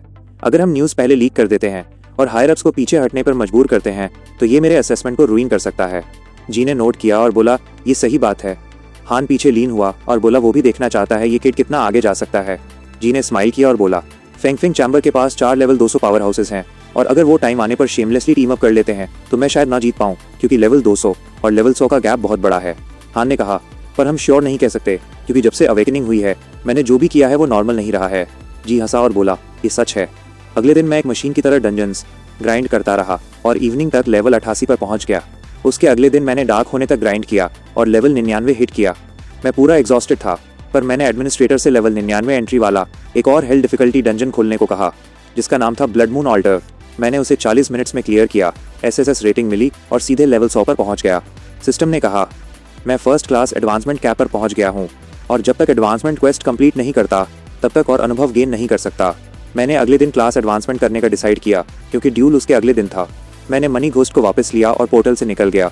मुझे उस टाइम नहीं पता था, पर तिएनलोंग के 2 लोग क्लाउड्स के ऊपर खड़े पूरा टाइम प्रोफेशन सेंटर को वॉच कर रहे थे। ग्रे रोब में मिडिल एज्ड मैन शॉक था कि मैं अवेकनिंग से लेवल 100 तक सिर्फ 6 दिन में पहुंच गया, और बोला अगर ड्रैगन किंगडम की पिछली 10,000 साल की हिस्ट्री को भी देखें तो मैं सबसे फास्टेस्ट में से एक हूँ। उसने कहा चिनवान हाई को full family resources, T-op teams और मैक्स पोशन। उसने कहा ट्रेनिंग कैंप के बाद वो मुझे अपनी टीम में चाहता था, पर ब्लैक कोट वाले आदमी ने कहा मैंने अभी तक उसका असेसमेंट पास नहीं किया है। उन्होंने बात की स्टैंडर्ड्स हाई क्यों रहने चाहिए। मेरी ग्रोथ बहुत फास्ट है, तो अगर मेरा कैरेक्टर या माइंडसेट गलत चला गया तो जो थ्रेट मैं बन सकता हूँ वो किसी नमाइल से बहुत बड़ा होगा, और वो टैलेंटेड लोगों के लिए बार लोअर नहीं कर सकते। नहीं तो वो फ्यूचर गार्जियंस की जगह फ्यूचर डिजास्टर्स को रिक्रूट कर बैठेंगे। ग्रे रोब वाले आदमी ने इवेंचुअली एग्री किया और हाँ भाई, मुझे पता है तुम लोग अब कमेंट बॉक्स में पार्ट 2 चिल्लाओगे, पर तुम लोग भी तो बस बोलते रहते हो, कभी टाइम पर पार्ट 2 लाते हो क्या? जब देखो तब सस्पेंस में छोड़ देते हो। हम लोग कमेंट भी करते हैं, फिर भी पार्ट 2 का अता पता नहीं रहता। अब भाई हमारी भी मजबूरी है, हम किधर से लाएं पार्ट 2?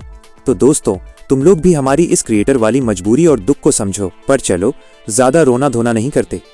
अगर तुम लोग चाहते हो कि लू फेंग का अगला धमाका और वो लेवल 200 के चारों दिग्गजों की धुलाई मैं टाइम पर लेकर आऊं, तो भाई लोग अपनी उंगलियों को थोड़ी तकलीफ दो। चैनल को अभी के अभी सब्सक्राइब मारो और कमेंट बॉक्स को पार्ट 2 से पूरा भर दो। देखते हैं कितना दम है तुम लोगों में।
अगली सुबह मैं वापस जंगचिंग प्रोफेशन सेंटर गया।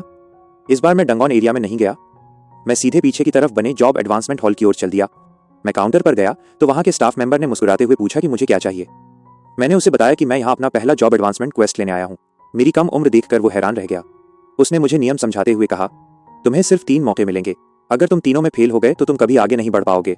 हर एक असफलता के बाद अगला क्वेस्ट और मुश्किल होता जाएगा। उसने मुझे बताया, पहला क्वेस्ट सबसे ज्यादा जरूरी है क्योंकि ये तुम्हारे फ्यूचर ग्रोथ पर बहुत असर डालता है।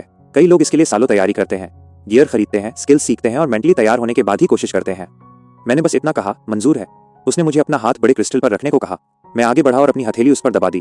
क्रिस्टल तेजी से हिलने लगा और उससे एक चमकदार सुनहरी रोशनी निकली। एक छोटा क्रिस्टल स्टोन बना और मेरे हाथ में गिर गया। फिर मेरे सामने क्वेस्ट पॉपअप हुआ। इसका नाम वेल्थ एक्यूमुलेशन, धन संचय था। मुझे 24 घंटे में 10 मिलियन ड्रैगन कॉइन्स कमाने थे। मैं अपने मौजूदा पैसों या संपत्तियों का इस्तेमाल नहीं कर सकता था। मैं किसी से गिफ्ट या मदद भी नहीं ले सकता था और हर एक कॉइन मेरी खुद की बनाई हुई वैल्यू से आना चाहिए था। अगर मैं 50 मिलियन से ज्यादा कमाता तो मुझे एस रैंक इवैल्यूएशन मिलता, 100 मिलियन से ज्यादा पर एसएस रैंक और 500 मिलियन से ज्यादा पर एसएसएस रैंक मिलता। मैंने स्टाफ मेंबर से पूछा कि अलग अलग इवैल्यूएशन से असल में क्या बदलता है। उसने कहा कि एक नॉर्मल इवैल्यूएशन से एडवांसमेंट के बाद 5 गुना ग्रोथ मिलती है, एस रैंक से 6 गुना, एसएस रैंक से 8 गुना और एसएसएस रैंक से 10 गुना ग्रोथ मिलती है। उसने मुझे सलाह दी कि सिर्फ हाई इवैल्यूएशन के लिए बड़ा रिस्क ना लूं। ज्यादातर लोगों को सिर्फ नॉर्मल ही मिलता है, एस रैंक भी बहुत रेयर है और जंगचिंग में केवल 3 पिलर्स ही अपनी पहली कोशिश में एसएस रैंक ला पाए थे। उसने कभी किसी को एसएसएस रैंक पाते नहीं सुना था। मैंने क्रिस्टल स्टोन को रख लिया और उससे कहा कि मैं समझ गया। शहर के ऊपर काले कपड़ों वाला आदमी और ग्रे रोब पहने मिडिल एज आदमी देख रहे थे। उन्होंने बादलों में एक स्क्रीन पर मेरे क्वेस्ट की डिटेल्स निकाली। इसे पढ़ने के बाद ग्रे कपड़ों वाले आदमी ने पल भर के लिए ठहर कर कहा, अजीब है। काले कपड़ों वाला आदमी भी चुप रहा। उन्होंने पहले भी कई मुश्किल जॉब चेंज क्वेस्ट देखे थे, लेकिन उन दोनों को लगा कि मेरा क्वेस्ट कुछ ज्यादा ही बढ़ा चढ़ाकर दिया गया है। ग्रे रोब पहने मिडिल एज आदमी ने कहा, बेसिक क्वेस्ट के लिए 24 घंटे में 10 मिलियन तो मुमकिन है। जिस स्पीड से ये डंगोन क्लियर करता है, मटेरियल्स और इक्विपमेंट फार्म करके ये वहां बिना किसी परेशानी के पहुंच जाएगा। असली दिक्कत इवैल्यूएशन टीयर्स की है। एसएस रैंक के लिए 50 मिलियन, एसएस रैंक के लिए 100 मिलियन, एसएसएस रैंक के लिए 500 मिलियन। बोलते हुए उसका मुंह थोड़ा अजीब हो गया। उसने पूछा कि क्या जॉब चेंज क्रिस्टल पागल हो गया है जो एक 18 साल के लड़के से बिना किसी पुरानी संपत्ति या मदद के एक दिन में 500 मिलियन जनरेट करवा रहा है। काले कपड़ों वाले आदमी ने शांति से जवाब दिया कि क्रिस्टल गलतियां नहीं करता। ग्रे कपड़ों वाले आदमी ने कहा कि वो ये जानता है, लेकिन डिफिकल्टी फिर भी बहुत ज्यादा थी।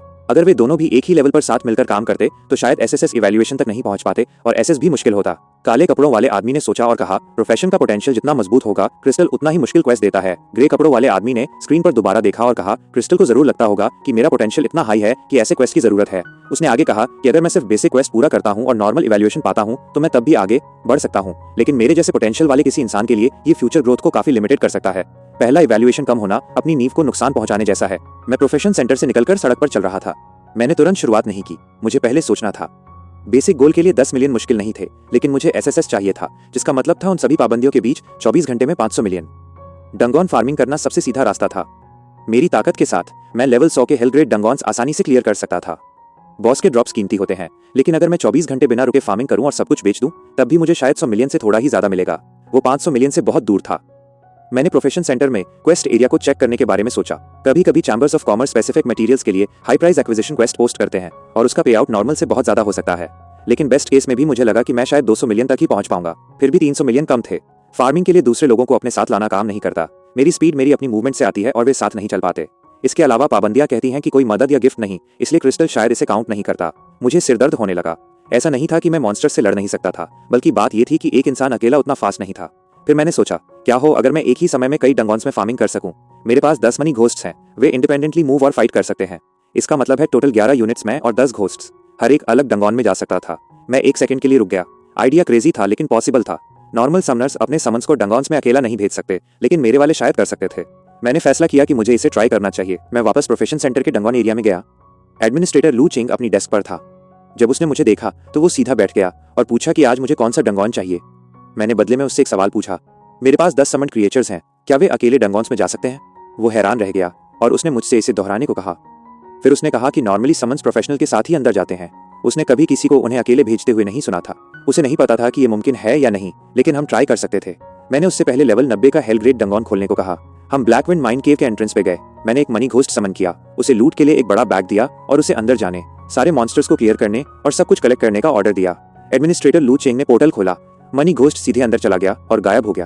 पैनल ने दिखाया कि डंगोन चल रहा था और एंटर करने वाली यूनिट मेरा समन्ड क्रिएचर थी। एक मैसेज आया कि कोई प्रोफेशनल अंदर नहीं गया है, इसलिए मुझे एक्सपीरियंस नहीं मिलेगा। मैंने उससे कहा कि इससे कोई फर्क नहीं पड़ता, मुझे अभी एक्सपीरियंस की जरूरत नहीं है। फिर मैंने बाकी 9 मनी घोस्ट्स को भी समन किया। मैंने लू चेंग से उन सभी के लिए एक एक करके अलग से लेवल 90 का हेलग्रेड डंगोन खुलवाया। बैग लिए हुए हर एक मनी घोस्ट अपने अपने डंगोन में चला गया। सभी 10 पोर्टल्स एक ही समय में जल उठे। उसके बाद मैंने अपने लिए एक और डंगोन खुलवाया। मैंने अंदर कदम रखा। एडमिनिस्ट्रेटर लू चेंग कंसोल के पास ही खड़ा रहा और 11 एक्टिव डंगोन्स को देखता रहा। वो पूरी तरह शॉक्ड था। कुछ देर बाद उसने अपना कम्युनिकेटर निकाला और कैप्टन जी शुएंग को कॉल किया। जब कैप्टन जी ने जवाब दिया तो एडमिनिस्ट्रेटर लू चेंग ने उन्हें बताया कि मैं फिर से सीक्रेट रियल में गया हूँ। कैप्टन जी ने कहा कि आजकल के हिसाब से ये नॉर्मल है। लू चेंग ने जवाब दिया कि इस बार बात अलग है। कैप्टन जी ने पूछा, कैसे अलग है? मैं अपने डंगोन क्रिम्सन ब्लड डेमन नेस्ट पर हेल डिफिकल्टी में गया। वो जगह ब्लड मिस्ट और अजीब दीवारों से भरी थी, लेकिन मैंने उस पर फोकस नहीं किया। मैंने अपनी आंखें बंद की और 10 मनी घोस्ट के साथ अपना कनेक्शन चेक किया। वह कमजोर था, लेकिन मैं महसूस कर सकता था कि वे सभी अपने अपने डंगोन्स में तेजी से आगे बढ़ रहे थे।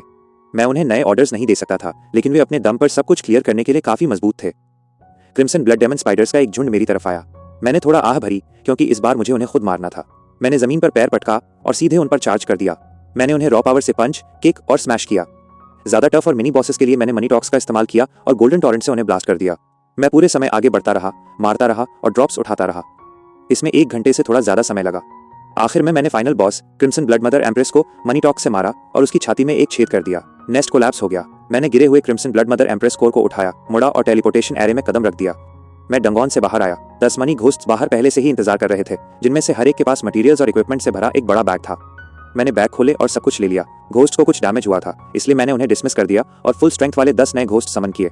मैंने एडमिनिस्ट्रेटर लू चेंग से जारी रखने को कहा। इसके बाद से मैं बस उसी चीज को दोहराता रहा। अंदर जाना, डंगोन क्लियर करना, बाहर आना, घोस्ट से ड्रॉप्स कलेक्ट करना, उन्हें डिसमिस करना, नए समन करना और फिर जाना। राउंड के बाद राउंड। 24 घंटे तक लगातार डंगोन ग्राइंड करने के बाद मैं बहुत थक गया था। मेरा दिमाग भारी महसूस हो रहा था। एडमिनिस्ट्रेटर लू चेंग ने मुझे ब्रेक लेने की सलाह दी, लेकिन मैंने मना कर दिया और आगे बढ़ता रहा। अगली सुबह 8 बजे डेडलाइन में 1 घंटा बाकी रहते हुए मैंने डंगोन्स में जाना बंद कर दिया। मैं सारे मटेरियल्स लेकर टास्क हॉल गया। मैं एक विंडो पर गया और स्टाफ से कहा कि मुझे टास्क सबमिट करने हैं। मैंने उनसे लेवल 90 से 100 के सभी मटेरियल एक्विजिशन टास्क दिखाने को कहा। फिर मैंने अपने पास मौजूद चीजों से एक एक करके उन्हें चेक करना शुरू किया। मैंने 3000 से ज्यादा टास्क चेक किए। जब मैं खत्म कर चुका तो मैंने उन्हें अपना कार्ड नंबर दिया और पैसे वहां ट्रांसफर करने को कहा। मैंने अपना हाथ हिलाया और हॉल के बगल में फर्श पर सारे मटेरियल्स उड़ेल दिए। वहां एक बड़ा ढेर लग गया। पूरा हॉल शांत हो गया। मैं प्रोफेशन सेंटर में गया और सारे टास्क सबमिट कर दिए। अचानक वहां मौजूद हर किसी ने अपना काम रोक दिया। सारे स्टाफ और प्रोफेशनल्स जम गए और मेरे छोड़े गए मटेरियल्स के उस बड़े ढेर को घूरने लगे। वे बिल्कुल ब्लैंक दिख रहे थे। किसी ने पूछा, ये क्या है? डंगोन वेयरहाउस को यहाँ किसने शिफ्ट कर दिया? मैंने हैरान स्टाफ की तरफ देखा और कहा, प्लीज कुछ और लोगों को बुलाओ, आधे घंटे के भीतर इसे वेरीफाई करो और फिर पैसे मेरे अकाउंट में ट्रांसफर कर दो। वो बंदा होश में आया, उसकी आवाज कांप रही थी और उसने कहा हाँ। उसने तुरंत इमरजेंसी बटन दबाया। जल्द ही 1 दर्जन से ज्यादा स्टाफ के लोग अंदर भागे और वे भी वहां हैरान खड़े रह गए। मैं वहां रुका नहीं। मैंने पहले ही टास्क सबमिट कर दिए थे, इसलिए मैं बाकी मटेरियल्स बेचने के लिए निकल गया। मेरे बाहर निकलते ही पूरा हॉल शोर से गूंज उठा। वे पीछे से चिल्ला रहे थे जैसे होली क्रैप, मटेरियल्स का पहाड़ और 3000 से ज्यादा टास्क, और पूछ रहे थे कि मैं कौन था। मैं एक कार में बैठा और फिंग चैम्बर ऑफ कॉमर्स की तरफ निकल पड़ा। मुझे लगा कि फायदे को परिवार के अंदर ही रखना चाहिए। मैं पीछे बैठ गया और कुछ देर के लिए आंखें बंद कर लीं। लगभग 24 घंटे नॉन स्टॉप डंगोन ग्राइंड करने के बाद मैं काफी थक गया था, लेकिन मुझे अभी भी काम करने थे। जब हम पहुंचे तो मैं उनके बड़े मटेरियल एक्विजिशन स्टोर में गया। एक युवा क्लर्क ग्रीक करने आया, लेकिन फिर उसने मुझे पहचान लिया और जम गया। उसने मुझे यंग मास्टर कहा और पूछा कि मैं वहां क्यों आया हूं। मैंने कहा मटेरियल्स बेच रहा हूं, काफी बड़ी क्वांटिटी है। वो हैरान दिखा, लेकिन उसने मुझे पीछे स्टोरेज एरिया में जाने को कहा। वहां पहुंचने के बाद मैंने अपना हाथ हिलाया और सारे मटेरियल्स बाहर गिरा दिए। Crystal course, beast horns, ores, equipment, boss course, herbs, सब कुछ। स्टोरेज एरिया तेजी से भर गया, लगभग उसका 1/3। क्लर्क बस आंखें फाड़कर देखते रह गए। उनमें से एक ने पूछा, यंग मास्टर, क्या ये सभी बिक्री के लिए हैं? मैंने कहा हाँ। उन्होंने जल्दी से स्टोर मैनेजर और सभी अप्रेजर्स को बुलाया। सब ढेर को चेक करने के काम में लग गए। 10 मिनट बाद मैनेजर पसीना बहाते हुए आया और मुझे बताया कि मार्केट प्राइस पर टोटल 350 मिलियन ड्रैगन कॉइन्स थे। मैंने पूछा कि क्या वे इसे एक मुश्त सेटल कर सकते हैं। उसने हाँ कहा, क्योंकि ये हाई लेवल मटेरियल्स थे जिनकी उन्हें अर्जेंट जरूरत थी, और चूंकि मैं अपने ही चैम्बर को बेच रहा था, इसलिए वे इसे प्रायोरिटी देंगे। कुछ मिनट बाद 350 मिलियन मेरे अकाउंट में आ गए। इसके तुरंत बाद प्रोफेशन सेंटर ने भी मेरे टास्क वेरीफाई करना खत्म कर दिया और 227 मिलियन और भेज दिए। मिलाकर ये 570 मिलियन से ज्यादा था। ये एसएसएस रेटिंग के लिए काफी से भी ज्यादा था, और ये सब उन मटेरियल से आया था जो मैंने खुद डंगोन्स में कमाए थे। कोई फैमिली एसेट्स का इस्तेमाल नहीं, कोई गिफ्ट नहीं, किसी से कोई मदद नहीं। इसने नियमों का पूरी तरह पालन किया था। मैंने 24 घंटे से जो टेंशन पाल रखी थी उसे थोड़ा कम होते महसूस किया। मैंने उनसे कहा चलो, और स्टोर से निकल गया। मैनेजर और क्लर्क बस मुझे जाते हुए देखते रहे। बाद में उनमें से एक ने पूछा कि क्या उन्हें इसकी रिपोर्ट करनी चाहिए। मैनेजर ने कहा बिल्कुल, एक बार में 350 मिलियन कोई छोटी बात नहीं थी। उन्होंने ये खबर चैम्बर के अपर मैनेजमेंट तक पहुंचा दी। उस समय मुझे ये पता नहीं था, लेकिन हेडक्वार्टर में डिपार्टमेंट हेड चेन गुआंग माओ, डायरेक्टर लिन मैन और कई लेवल 200 के जॉब चेंजर सहित एग्जीक्यूटिव्स का एक पूरा ग्रुप टॉप फ्लोर के कॉन्फ्रेंस हॉल में इकट्ठा हुआ था। वे इंतजार कर रहे थे, इस तैयारी में कि अगर मैं आज आया तो वे फिंग चैम्बर ऑफ कॉमर्स का पूरा कंट्रोल ले लेंगे। मैं जंगचिंग प्रोफेशन सेंटर के जॉब एडवांसमेंट हॉल में गया। हेडक्वार्टर में डिपार्टमेंट हेड चेन गुआंग माओ, कुछ अन्य एग्जीक्यूटिव्स के साथ कॉन्फ्रेंस टेबल के हेड पर बैठा था। उसने समय चेक किया और कहा, लॉन्ग जल्द ही आता होगा। एक एल्डर ने उम्मीद जताई कि मैं पीछे नहीं हटूंगा। डायरेक्टर लिनमैन ने कहा कि अगर मैंने कोशिश भी की तो बहुत देर हो चुकी है, क्योंकि एग्रीमेंट पहले ही साइन हो चुका है। अगर मैं आज नहीं आया तो वे मुझे ब्रीच ऑफ कॉन्ट्रैक्ट में डाल सकते हैं और मैनेजमेंट कमेटी चैम्बर को टेक ओवर कर लेगी। चेन गुआंग माओ थोड़ा हंसा और बोला, यंग लोग हमेशा घमंडी होने की कीमत चुकाते हैं। तभी एक असिस्टेंट अंदर आया और उसने चेन गुआंग माओ के कान में फुसफुसाया कि मैं उनकी एक मटेरियल शॉप पर गया था और 350 मिलियन में एक बैच बेचा है। अमाउंट सुनकर कुछ लोग हैरान दिखे। डायरेक्टर लिनमैन ने पूछा कि मुझे इतने मटेरियल्स कहां से मिले। एक एल्डर ने अंदाजा लगाया कि ये शायद मेरे पेरेंट्स की बची हुई इन्वेंट्री थी। उन्होंने सोचा कि मैं ड्यूल के लिए चीजें खरीदने के लिए इसे लास्ट मिनट पर बेच रहा हूं। चेन गुआंग माओ ने कहा कि 350 मिलियन बहुत थे, लेकिन इससे मुझे जीतने में मदद नहीं मिलेगी और अगर मैंने चीजें खरीद भी ली तो मुझे उनकी आदत डालने का समय नहीं मिलेगा। सब सहमत थे कि एक्सटर्नल आइटम्स बस एक्सटर्नल आइटम्स ही होते हैं। इस बीच में जॉब एडवांसमेंट हॉल पहुंचा। ये सुबह के मुकाबले ज्यादा बिजी था। कल वाला वही स्टाफ मेंबर मुझे देखकर जल्दी से खड़ा हो गया। उसने पूछा कि क्या मैं अपना जॉब एडवांसमेंट क्वेस्ट सबमिट करने आया हूं। मैंने हाँ कहा। मैं बड़े क्रिस्टल के पास गया और क्वेस्ट क्रिस्टल को उसमें रख दिया। उसके अंदर की सुनहरी रोशनी बहुत घनी थी। जैसे ही मैंने उसे रखा, पूरा क्रिस्टल वाइब्रेट करने लगा और एक मजबूत सुनहरी रोशनी फूट पड़ी। ये नॉर्मल से कहीं ज्यादा चमकदार थी। पूरा हॉल ऐसे चमक उठा जैसे सूरज के अंदर हो। बीम्स छत को चीरते हुए आसमान में चली गईं और बिल्डिंग थोड़ी हिल गई। हॉल में मौजूद हर कोई शॉक्ड था। लोग पूछ रहे थे कि क्या हो रहा है और क्या ये एसएसएस इवैल्यूएशन है। स्टाफ मेंबर ने कहा कि एसएस रैंक भी इस तरह नहीं चमकता और उसे एहसास हुआ कि ये वाकई एसएसएस था। हॉल पल भर के लिए शांत हो गया। फिर सब बातें करने लगे। वे यकीन नहीं कर पा रहे थे कि जंगचेंग में किसी को पहली बार के जॉब एडवांसमेंट में एसएसएस मिला है। मैंने उन पर ध्यान नहीं दिया। मैंने स्क्रीन की तरफ देखा। उस पर लिखा था कि क्वेस्ट एसएसएस इवैल्यूएशन के साथ पूरा हो गया है। मैं टाइकून से 1 स्टार टाइकून में एडवांस हो गया था। लेवल कैप हटा दी गई थी और मुझे 10 गुना ग्रोथ मल्टीप्लायर मिला था। मुझे सेटिस्फेक्शन महसूस हुआ। सारी मेहनत रंग लाई थी। फिर नई स्किल्स सामने आई। एक थी रोड बाइंग मनी। ये मुझे गोल्ड कॉइंस खर्च करके किसी भी डंगॉन, सीक्रेट रियल या क्लोज एरिया में रास्ता खोलने की इजाजत देती है, चाहे वो कितना भी लॉकडाउन क्यों ना हो। नोट में लिखा था, पैसे के साथ भूत और भगवान भी रास्ता छोड़ देते हैं। इसका मतलब था कि मैं अब बिना हाई लेवल या परमिशंस का इंतजार किए उस एबिस रिफ्ट में जा सकता था जहां मेरे पेरेंट्स गायब हुए थे। दूसरी स्किल थी लाइफ बाइंग मनी। अपने या दूसरों के लिए चोटों को ठीक करने, स्टैमिना, मेंटल एनर्जी या लाइफ स्टेटस को रिस्टोर करने के लिए गोल्ड कॉइंस खर्च करना। प्रॉब्लम जितनी सीरियस होगी, कॉस्ट उतनी ही ज्यादा होगी। इसने रिकवरी की उस कमजोरी को भर दिया जो मुझे पहले थी। लंबी ग्राइंडिंग के बाद मैं सिर्फ आराम ही कर पाता था। अब मेरे पास रिकवर करने का सीधा तरीका था और ये दूसरों की भी मदद कर सकता था। स्किल्स देखने के बाद मैं खुद को ज्यादा शार्प महसूस कर रहा था। पहले की थकान गायब हो गई थी। हॉल में हर कोई अभी भी पहली बार के एसएसएस एडवांसमेंट को घूर रहा था और बातें कर रहा था। मैंने उन लुक्स को इग्नोर किया और निकल गया। जब ये सब चल रहा था, बादलों के ऊपर कुछ लोगों ने जॉब एडवांसमेंट हॉल से रोशनी का वो सुनहरा पिलर देखा। ग्रे रोब्स पहने मिडिल एज आदमी जोर से हंसा और बोला, ये वास्तव में कामयाब रहा। काले कपड़ों वाला आदमी भी मुस्कुराया। वे जानते थे कि टास्क कितना मुश्किल था। 24 घंटे 500 मिलियन ड्रैगन कॉइंस, वो भी बिना किसी फैमिली एसेट या मदद के खुद कमाए हुए। उन्होंने कहा कि मैं उनकी उम्मीद से भी ज्यादा इंप्रेसिव था। प्रोफेशन सेंटर से एसएसएस फर्स्ट एडवांसमेंट की खबर तेजी से फैली। हॉल के अंदर लोग इसके बारे में चिल्ला रहे थे। आसमान में जाती सुनहरी रोशनी, एक 18 या 19 साल का लड़का अपने पहले जॉब एडवांसमेंट पर एसएसएस पा रहा है। यह जंगचेंग की सभी टीमों, चैम्बर्स ऑफ कॉमर्स, परिवारों और फोरम्स तक पहुंच गई। 10 मिनट के भीतर शहर के अपर एक्लोन को सब पता चल गया। हर कोई समझ गया कि इसका क्या मतलब है। अगर मैं मरा नहीं तो मुझ में 3 पिलर्स या उससे भी ऊंचे लेवल का इंसान बनने का पोटेंशियल था।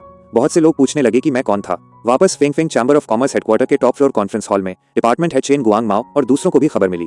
पहले वे इस बारे में बात कर रहे थे कि मेरे आने पर मुझसे कैसे निपटना है। जब उन्होंने एसएसएस रेटिंग के बारे में सुना तो पूरा हॉल शांत हो गया। चेन गुआंग माओ खड़ा हो गया और पूछा कि क्या ये कंफर्म है। असिस्टेंट ने हाँ कहा और बताया कि कई लोगों ने इसे अपनी आंखों से देखा है। डायरेक्टर लिनमैन ने पूछा कि वो कौन था। असिस्टेंट ने कहा कि वे अभी नहीं जानते, बस इतना पता है कि वो एक युवा प्रोफेशनल है। हॉल में लोग एक्साइटेड हो गए। किसी ने कहा कि अगर वे ऐसे इंसान को चैम्बर में रिक्रूट कर सके तो इससे उनकी मौजूदा प्रॉब्लम सॉल्व हो जाएंगी और अगले कुछ दशक सिक्योर हो जाएंगे। चेन गुआंग माओ की आंखें चमक उठी और उसने तुरंत जांच करने का ऑर्डर दिया, चाहे जो भी कॉस्ट आए। उसने कहा कि उन्हें उस इंसान को चैम्बर से बांधने के लिए रिसोर्सेज, स्टेटस और शेयर्स ऑफर करने चाहिए। सब सहमत थे कि इससे उन्हें दूसरी ताकतों से निपटने के लिए एक मजबूत कार्ड मिल जाएगा। वे इतने एक्साइटेड हो गए कि मेरे इंतजार की बात लगभग भूल ही गए। चेन गुआंग माओ ने उनसे कहा कि आज का मामला सेटल होने के बाद पहले इसे हैंडल करें। सिटी लॉर्ड के मेंशन में हान कियान शान और कैप्टन जी शुएंग चैम्बर के लिए निकलने ही वाले थे कि उन्हें खबर मिली। कैप्टन जी शुएंग ने हान कियान शान को बताया कि अभी अभी एक एसएसएस फर्स्ट एडवांसमेंट हुआ है। हान कियान शान रुका, फिर हंसा और अंदाजा लगाया कि वो मैं ही था। वे दोनों हंसे। हान कियान शान ने कहा, वो हमेशा लोगों को सरप्राइज करने में कामयाब रहता है। उन्होंने फिर भी चैम्बर की तरफ जाने का फैसला किया ताकि सच जानने के बाद एग्जीक्यूटिव्स के चेहरों के एक्सप्रेशंस देख सकें। कैप्टन जी शुएंग ने मजाक किया कि वे शायद अभी भी उस एसएसएस जीनियस को ढूंढने और रिक्रूट करने की कोशिश कर रहे होंगे। जल्द ही उनकी कार हेडक्वार्टर पहुंची। एंट्रेंस पर स्टाफ के लोग सिटी लॉर्ड और कैप्टन जी शुएंग को देखकर नर्वस हो गए। खबर जल्दी ही कॉन्फ्रेंस हॉल तक पहुंच गई और चेन गुआंग माओ, डायरेक्टर लिनमैन और अन्य लोग खुद उनका स्वागत करने नीचे आए। चेन गुआंग माओ ने रिस्पेक्ट के साथ उनका वेलकम किया और पूछा कि वे क्यों आए हैं। हान कियान शान ने उससे नर्वस न होने को कहा। चेन गुआंग माओ और डायरेक्टर लिनमैन ने सोचा कि क्या वे आज चैलेंज में मेरा सपोर्ट करने आए हैं। डायरेक्टर लिनमैन ने सीधे पूछा कि क्या वे यंग मास्टर के मामले के लिए वहां आए हैं। मैं फेंगफेंग चैम्बर ऑफ कॉमर्स हेडक्वार्टर पहुंचा। हान कियान शान ने डिपार्टमेंट हेड चेन गुआंग माओ से कहा कि हाँ, वो मेरे मामले के लिए आया है, लेकिन वो इंटरफेयर नहीं करने वाला। उसने कहा, चूंकि हमारा पहले से ही एक एग्रीमेंट है, इसलिए उन्हें बस उसे फॉलो करना चाहिए। वो सिर्फ देखने आया है। कैप्टन जी शुएंग ने आगे जोड़ा कि वे किसी भी साइड का फेवर नहीं करेंगे जब तक कि कोई कानून न टूटे और कोई मरे नहीं। चेन गुआंग माओ और बाकी लोग ये सुनकर रिलैक्स हो गए। चेन गुआंग माओ ने उनका वेलकम किया और उन्हें अंदर ले गया। कैप्टन जी ने फुसफुसाया कि ऐसा लगता है उन्हें अभी भी नहीं पता कि वो मैं हूँ। हान कियान शान ने कहा, जिन्हें जानना चाहिए वे जल्द ही जान जाएंगे। उस दिन स्पेक्टर हॉल में जंगचिंग के कई इंपॉर्टेंट लोग आए थे। स्टुअर्ट जांग और जांग शिया दोनों आए, दोनों चिंतित दिख रहे थे। वांग यिक्सिंग भी वहां था, एक कोने में बैठा हुआ। जब से उसके पिता गायब हुए थे, वो अपने परिवार के साथ इसी तरह की दिक्कतों का सामना कर रहा था। वो देखना चाहता था कि क्या मैं उन चीजों को संभाल सकता हूँ जो मेरे पेरेंट्स छोड़ गए थे। हॉल में लोग बातें कर रहे थे। कुछ ने कहा कि मैं शायद नहीं आऊंगा, या अगर आया भी तो बेकार है, क्योंकि चैम्बर के पास 4 लेवल 200 के प्रोफेशनल्स हैं। दूसरों ने कहा कि मैं बहुत इंपल्सिव था और मुझे इसके बजाय लीगल चैनल्स का इस्तेमाल करना चाहिए था। कुछ को लगा कि मेरे पेरेंट्स के साथ जो हुआ उसके बाद ये समझ में आने लायक था। चेन गुआंग माओ उन्हें सुनकर मुस्कुराया। डायरेक्टर लिन मैन ने समय चेक किया और कहा, वो जल्द ही आता होगा। चेन गुआंग माओ ने सभी को तैयार होने के लिए कहा कि जैसे ही मैं आऊं, उन्हें समझौते के मुताबिक अपने अपने ऑरा रिलीज करने चाहिए। लेवल 200 के प्रोफेशनल्स में से एक ने पूछा कि क्या ये जरूरी है। चेन गुआंग माओ ने कहा कि एक शेर भी खरगोश पर अपनी पूरी ताकत लगाता है। तभी मैं स्पेक्टर हॉल में वॉक करके अंदर गया। मैं अकेला था, एक सिंपल ब्लैक कॉम्बैट सूट पहने हुए। मेरे एंटर करते ही हॉल शांत हो गया। मैंने चारों तरफ सबको देखा, फिर चेन गुआंग माओ और एग्जीक्यूटिव्स की तरफ देखकर पूछा कि क्या सब लोग यहाँ मौजूद हैं। चेन गुआंग माओ मुस्कुराया और बोला, हाँ, हर वो इंसान जो होना चाहिए था वो यहाँ है, और आज के बाद चैम्बर का फ्यूचर डिसाइड हो जाएगा। उसके बोलते ही दोनों तरफ के हाई लेवल प्रोफेशनल्स ने अपनी आंखें खोली और एक साथ अपने ऑरा रिलीज कर दिए। दर्जनों मजबूत प्रेशर्स मेरी तरफ आए, खासकर लेवल 200 वालों से। हवा भारी महसूस होने लगी और फर्श थोड़ा हिल गया। कुछ स्पेक्टेटर्स के चेहरे पीले पड़ गए और वे पीछे हट गए। कुछ लोग बड़बड़ाए कि ड्यूल शुरू होने से पहले ही ऑरा से मुझ पर प्रेशर बनाना शेमलेस था। जांग शिया अपसेट हो गया और उसने कहा कि वे अंडरहैंडेड टैक्टिक्स का इस्तेमाल कर रहे हैं। स्टुअर्ट जांग ने उसे पीछे रोके रखा। मैं वहां खड़ा रहा और उन्हें देखा। मैंने हॉल में एक कदम आगे बढ़ाया। उन सभी हाई लेवल प्रोफेशनल्स का प्रेशर मुझ पर पड़ा, लेकिन इसने मेरी स्पीड कम नहीं की। मैं एक स्टेडी पेस से चलता रहा जब तक कि मैं फ्रंट पर नहीं पहुंच गया। मैं रुका और चेन गुआंग माओ और दूसरों की तरफ देखा। मैंने पूछा कि क्या ये उनका मेरा स्वागत करने का तरीका था। चेन गुआंग माओ मुस्कुराया और कहा कि मैंने गलत समझा। वे बस ये देखना चाहते थे कि क्या मैं आज चैलेंज एक्सेप्ट करने के क्वालिफाइड हूँ। मैंने पूछा कि क्या उन्होंने अब साफ साफ देख लिया है। उसके बगल में एक एल्डर ने घुरघुराते हुए मुझसे कहा कि ज्यादा कॉकी न बनूं। उसने कहा कि ऑरा को झेल पाने का मतलब ये नहीं कि मैं जीत सकता हूँ, और यहाँ हर कोई मेरी सोच से ज्यादा मजबूत है। मैंने पूछा, और इसलिए? चेन गुआंग माओ ने एल्डर को रोकने के लिए अपना हाथ उठाया और खड़ा हो गया। उसने मुझे एग्रीमेंट की याद दिलाई। अगर मैं जीता तो पूरा चैम्बर मेरे ऑर्डर्स मानेगा, अगर मैं हारा तो मैं इसके ऑपरेशंस में दोबारा इंटरफेयर नहीं करूंगा। मैंने कहा कि वो सही है। डायरेक्टर लिन मैन ने कहा कि रिलेशंस खराब होने से बचाने के लिए वे पहले लेवल 200 के प्रोफेशनल को नहीं भेजेंगे। वे सिक्योरिटी डिपार्टमेंट के डिप्टी कैप्टन जो यू को भेजेंगे, जो लेवल 150 का है। अगर मैं उससे आगे नहीं बढ़ पाया तो जारी रखने की कोई जरूरत नहीं होगी। जो यू खड़ा हो गया। वो भारी आर्मर में एक हट्टा-कट्टा मिडिल एज आदमी था जिसकी पीठ पर एक बड़ा वॉर सेबर था। वो अरीना के सेंटर में आया और उसने कुछ कॉन्डिसेंशन के साथ मेरी तरफ देखा। उसने कहा कि वो मेरी जान नहीं लेगा, बस ये मेक श्योर करेगा कि मैं एक्ट ना कर सकूं। उसने अपना सेबर निकाला और कहा कि यंग लोगों में घमंड होना अच्छा है, लेकिन जब ये बहुत आगे बढ़ जाए तो ये मौत को दावत देने जैसा है। उसने कहा कि वो प्रेसिडेंट और उनकी वाइफ के बिहाफ पर मुझे एक सबक सिखाएगा। मैंने उससे कहा कि वो मेरे पेरेंट्स का नाम लेने के लायक नहीं है। जो यू के एक्सप्रेशंस डार्क हो गए। उसने कहा कि ऐसा लगता है मैं ताबूत देखे बिना हार नहीं मानूंगा। फिर उसका ऑरा फूटा और वो अपना सेबर उठाए मेरी तरफ चार्ज कर दिया। मैंने अपना हाथ उठाया और मनी घोस्ट को समन किया। मेरे सामने एक डार्क गोल्डन फिगर अपर हुआ। जो यू रुका नहीं, उसने जोर से नीचे स्लैश किया। मनी घोस्ट ने एक हाथ से सेबर को पकड़ लिया, फिर दूसरे हाथ से उसकी छाती पर पंच मारा। आर्मर धंस गया, हड्डियां टूट गईं और जो यू उड़ता हुआ बैरियर में जा गिरा। वो जमीन पर गिरा, खून थूका और उसका सेबर उसके हाथ से छूट गया। वो वहां अपनी धंसी हुई छाती और गायब ऑरा के साथ पड़ा रहा। उस एक पंच ने उसे लगभग मार ही डाला था। पूरा हॉल शांत हो गया। लोग शॉक थे कि एक लेवल 150 का बंदा मेरे समन क्रिएचर द्वारा एक ही मूव में डिफीट हो गया, और मैंने खुद मूव तक नहीं किया था। कुछ को एहसास हुआ कि मैंने जानबूझकर खुद को रोक रखा था ताकि वो मरे नहीं। चेन गुआंग माओ की स्माइल जम गई। डायरेक्टर लिन मैन की आंखें सिकुड़ गईं। लेवल 200 के प्रोफेशनल्स ने पहली बार मुझे सीरियसली देखा। मैं मनी घोस्ट के पीछे खड़ा रहा और चेन गुआंग माओ और बाकी लोगों की तरफ देखा। इसके बाद डिपार्टमेंट हेड चेन गुआंग माओ की स्माइल पूरी तरह गायब हो गई। डायरेक्टर लिन मैन साफ शॉक के साथ मनी घोस्ट को घूरती रही। सिक्योरिटी हेड शाओ मिंग की सांसें थम गईं। उन्हें एहसास हुआ कि वे असल में मेरी स्ट्रेंथ को बिल्कुल नहीं समझते थे। उन्होंने जो कुछ भी अज्यूम किया था वो सब गलत था। मैंने उनकी तरफ देखा और पूछा कि क्या कोई और नहीं आ रहा है। मैंने उन्हें याद दिलाया कि उन्होंने कहा था कि मैं चैम्बर को कंट्रोल करने के क्वालिफाइड नहीं हूँ। मैंने पूछा कि क्या अब कोई आगे आने को भी तैयार नहीं है। चेन गुआंग माओ का चेहरा डार्क हो गया। वो जानता था कि वे सबके सामने पीछे नहीं हट सकते। उसने एक सांस ली और कहा कि चूंकि मेरी स्ट्रेंथ उनकी उम्मीद से परे थी, इसलिए वे फॉर्मल मैचेस शुरू करेंगे। डायरेक्टर लिन मैन ने सिर हिलाया। बाकी 2 लेवल 200 के प्रोफेशनल्स भी खड़े हो गए। अब वे 4 लोग थे, चेन गुआंग माओ, डायरेक्टर लिन मैन, वू जाओ लेवल 207 एरेरून मास्टर और शेन चिंग हान लेवल 201 ब्लेड शैडो कॉन्गजीरा।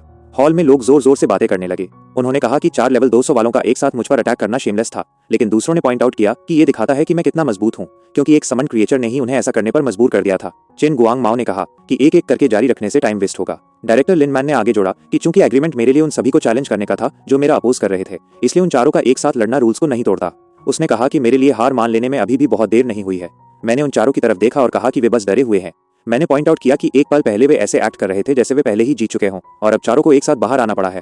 वू जाओ ने कहा कि वर्बल प्रोवोकेशन बेकार है। शेन चिंग हान ने कहा कि मेरा समन्ड क्रिएचर मजबूत है, लेकिन ये सोचना कि कोई अकेला 4 लेवल 200 वालों को हरा सकता है नादानी है। मैंने उनसे कहा, किसने कहा कि मेरे पास सिर्फ एक है? मैंने अपना हाथ उठाया और एक के बाद एक और समन किए, जब तक कि मेरे सामने एक रो में 10 मनी घोस्ट खड़े नहीं हो गए। पूरा हॉल गूंज उठा। हर कोई शॉक था कि मैं उनमें से 10 समन कर सकता था। चेन गुआंग माओ ने अपने दांत भींचे और अटैक करने के लिए चिल्लाया। वे चारों एक ही समय में मूव हुए। चेन गुआंग माओ ने खुद को मेटालिक आर्मर से कवर कर लिया। डायरेक्टर लिन मैन ने उन पर बफ्स कास्ट किए। शेन चिंग हान ने 6 फ्लाइंग ब्लेड्स भेजे। वू जाओ फॉर्मेशन रून सेटअप करने लगा। 10 मनी घोस्ट्स साइलेंट वॉरियर्स की तरह आगे चोंग डायन चार्ज कर गए। जब वे कोलाइड हुए तो प्रोटेक्टिव बैरियर बुरी तरह हिल गया। चेन गुआंग माओ ने 2 को ब्लॉक किया, लेकिन वो पीछे धकेल दिया गया। शेन चिंग हान के ब्लेड्स ने उन्हें काटा, लेकिन वे उन्हें रोक नहीं पाए। डायरेक्टर लिन मैन ने उन्हें स्लो और वीक करने की कोशिश की, लेकिन उनके एट्रीब्यूट्स बहुत हाई थे। वू जाओ का फॉर्मेशन फिनिश होने से पहले ही क्रश हो गया। आखिर में चारों लेवल 200 के प्रोफेशनल्स को 10 मनी घोस्ट्स द्वारा सप्रेस किया जा रहा था और पीछे धकेला जा रहा था। मैं पूरे समय बस एक ही जगह पर खड़ा रहा। हान कियान शान मुस्कुराया। कैप्टन जी शुएंग ने धीरे से कहा कि ये तियानलोंग द्वारा चुना गया इंसान था और एसएसएस रेटिंग का मेंशन किया। मैं वहां खड़ा रहा जबकि फाइट जारी रही। चेन गुआंग माओ और बाकी 3 मनी घोस्ट से लड़ते हुए और ज्यादा अलार्म हो गए। उन्होंने एक पर फोकस फायर करने की कोशिश की। डायरेक्टर लिन मैन ने उस पर वीकनिंग मार्क्स लगाए। शेन चिंग हान ने अपने ब्लेड से उसके जॉइंट्स पर स्लाइस किया और चेन गुआंग माओ ने उसके हेड पे पंच मारा। उन्होंने आखिरकार एक मनी घोस्ट को डिस्ट्रॉय कर दिया। उसके गायब होते ही मैंने अपना हाथ उठाया और उसकी जगह पूरी तरह रिकवर हुआ एक नया घोस्ट समन कर दिया। फिर मैंने बाकी 9 पर लाइफ बाइंग मनी का इस्तेमाल किया। उन पर सुनहरी रोशनी गिरी और कुछ ही सेकंड्स में उनके सारे घाव ठीक हो गए। इसमें सिर्फ कुछ हजार गोल्ड कॉइन्स की कॉस्ट आई, जो रीसमन करने से सस्ता था। उन चारों को देखकर ऐसा लगा जैसे उनका दिमाग फटने वाला हो। चेन गुआंग माओ ने वू जाओ को कॉल किया। उन्होंने उससे एक फॉर्मेशन सेटअप करने को कहा, जबकि बाकी लोग मनी घोस्ट को पीछे रोक कर रखें। डायरेक्टर लिन मैन ने बिग कंट्रोल स्किल्स का इस्तेमाल किया और शेन चिंग हान ने उन्हें अपने ब्लेड से रिस्ट्रेन किया। वू जाओ पीछे हटा और उसने spirit trapping contract savouring formation नाम का एक बड़ा फॉर्मेशन क्रिएट किया। सिल्वर चेन्स ने 10 मनी घोस्ट को बांध दिया और एक ग्रे लाइट कर्टन ने उनसे मेरा कनेक्शन का हिस्सा काट दिया। उनकी मूवमेंट काफी स्लो हो गई। चारों को आखिरकार सांस लेने की थोड़ी जगह मिली। वे सभी इंजर्ड और थके हुए थे। वू जाओ ने मुझसे कहा कि फॉर्मेशन ने मेरे समन क्रिएचर्स को ट्रैप कर लिया है और कनेक्शन काट दिया है, इसलिए मेरे जीतने का कोई चांस नहीं है। चेन गुआंग माओ और डायरेक्टर लिन मैन ने मुझसे कंसीड करने को कहा। उन्होंने कहा कि मैंने पहले ही खुद को प्रूव कर दिया है और हम ठीक से बात कर सकते हैं, लेकिन आज का ड्यूल यहीं खत्म होना चाहिए। मैंने ट्रैप्ड मनी घोस्ट की तरफ देखा और वू जाओ से कहा कि ये बुरा फॉर्मेशन नहीं था। फिर मैंने कहा, किसने कहा कि फॉर्मेशन ने वाकई उन्हें ट्रैप कर लिया है? मैंने अपना हाथ उठाया और रोड बाइंग मनी का इस्तेमाल किया। इसमें 1 मिलियन गोल्ड कॉइन्स की कॉस्ट आई। एक गोल्डन रोड पैटर्न अपर हुआ और सीधे फॉर्मेशन को चीरता हुआ मनी घोस्ट से कनेक्ट हो गया। फॉर्मेशन क्रैक हुआ और फिर पूरी तरह कोलैप्स हो गया। वू जाओ ने खून थूका और पीछे लड़खड़ाया। 10 मनी घोस्ट फ्री हो गए और उन्होंने दोबारा आगे चार्ज कर दिया। चारों लेवल 200 वाले अब और भी बुरी तरह पीछे धकेले जा रहे थे। चेन गुआंग माओ 3 के अटैक के अंडर रिट्रीट कर रहा था। शेन चिंग हान बमुश्किल खुद को प्रोटेक्ट कर पा रही थी। Director Lin man full defence पर स्विच हो गई। वू जाओ बैकलिश से सफर कर रहा था और दूसरा मजबूत फॉर्मेशन सेटअप नहीं कर सकता था। शेन चिंग हान ने कहा कि वे इस तरह कंटिन्यू नहीं कर सकते और सीधे मुझ पर अटैक करने का सजेस्ट किया। अगर वे मुझे कंट्रोल कर लें तो समन क्रिएचर्स रुक जाएंगे। दूसरों ने मेरी तरफ देखा। मैं अभी भी बिना किसी मनी घोस्ट के गार्ड के उसी जगह पर खड़ा था। चेन गुआंग माओ अचानक बोल उठा, नहीं।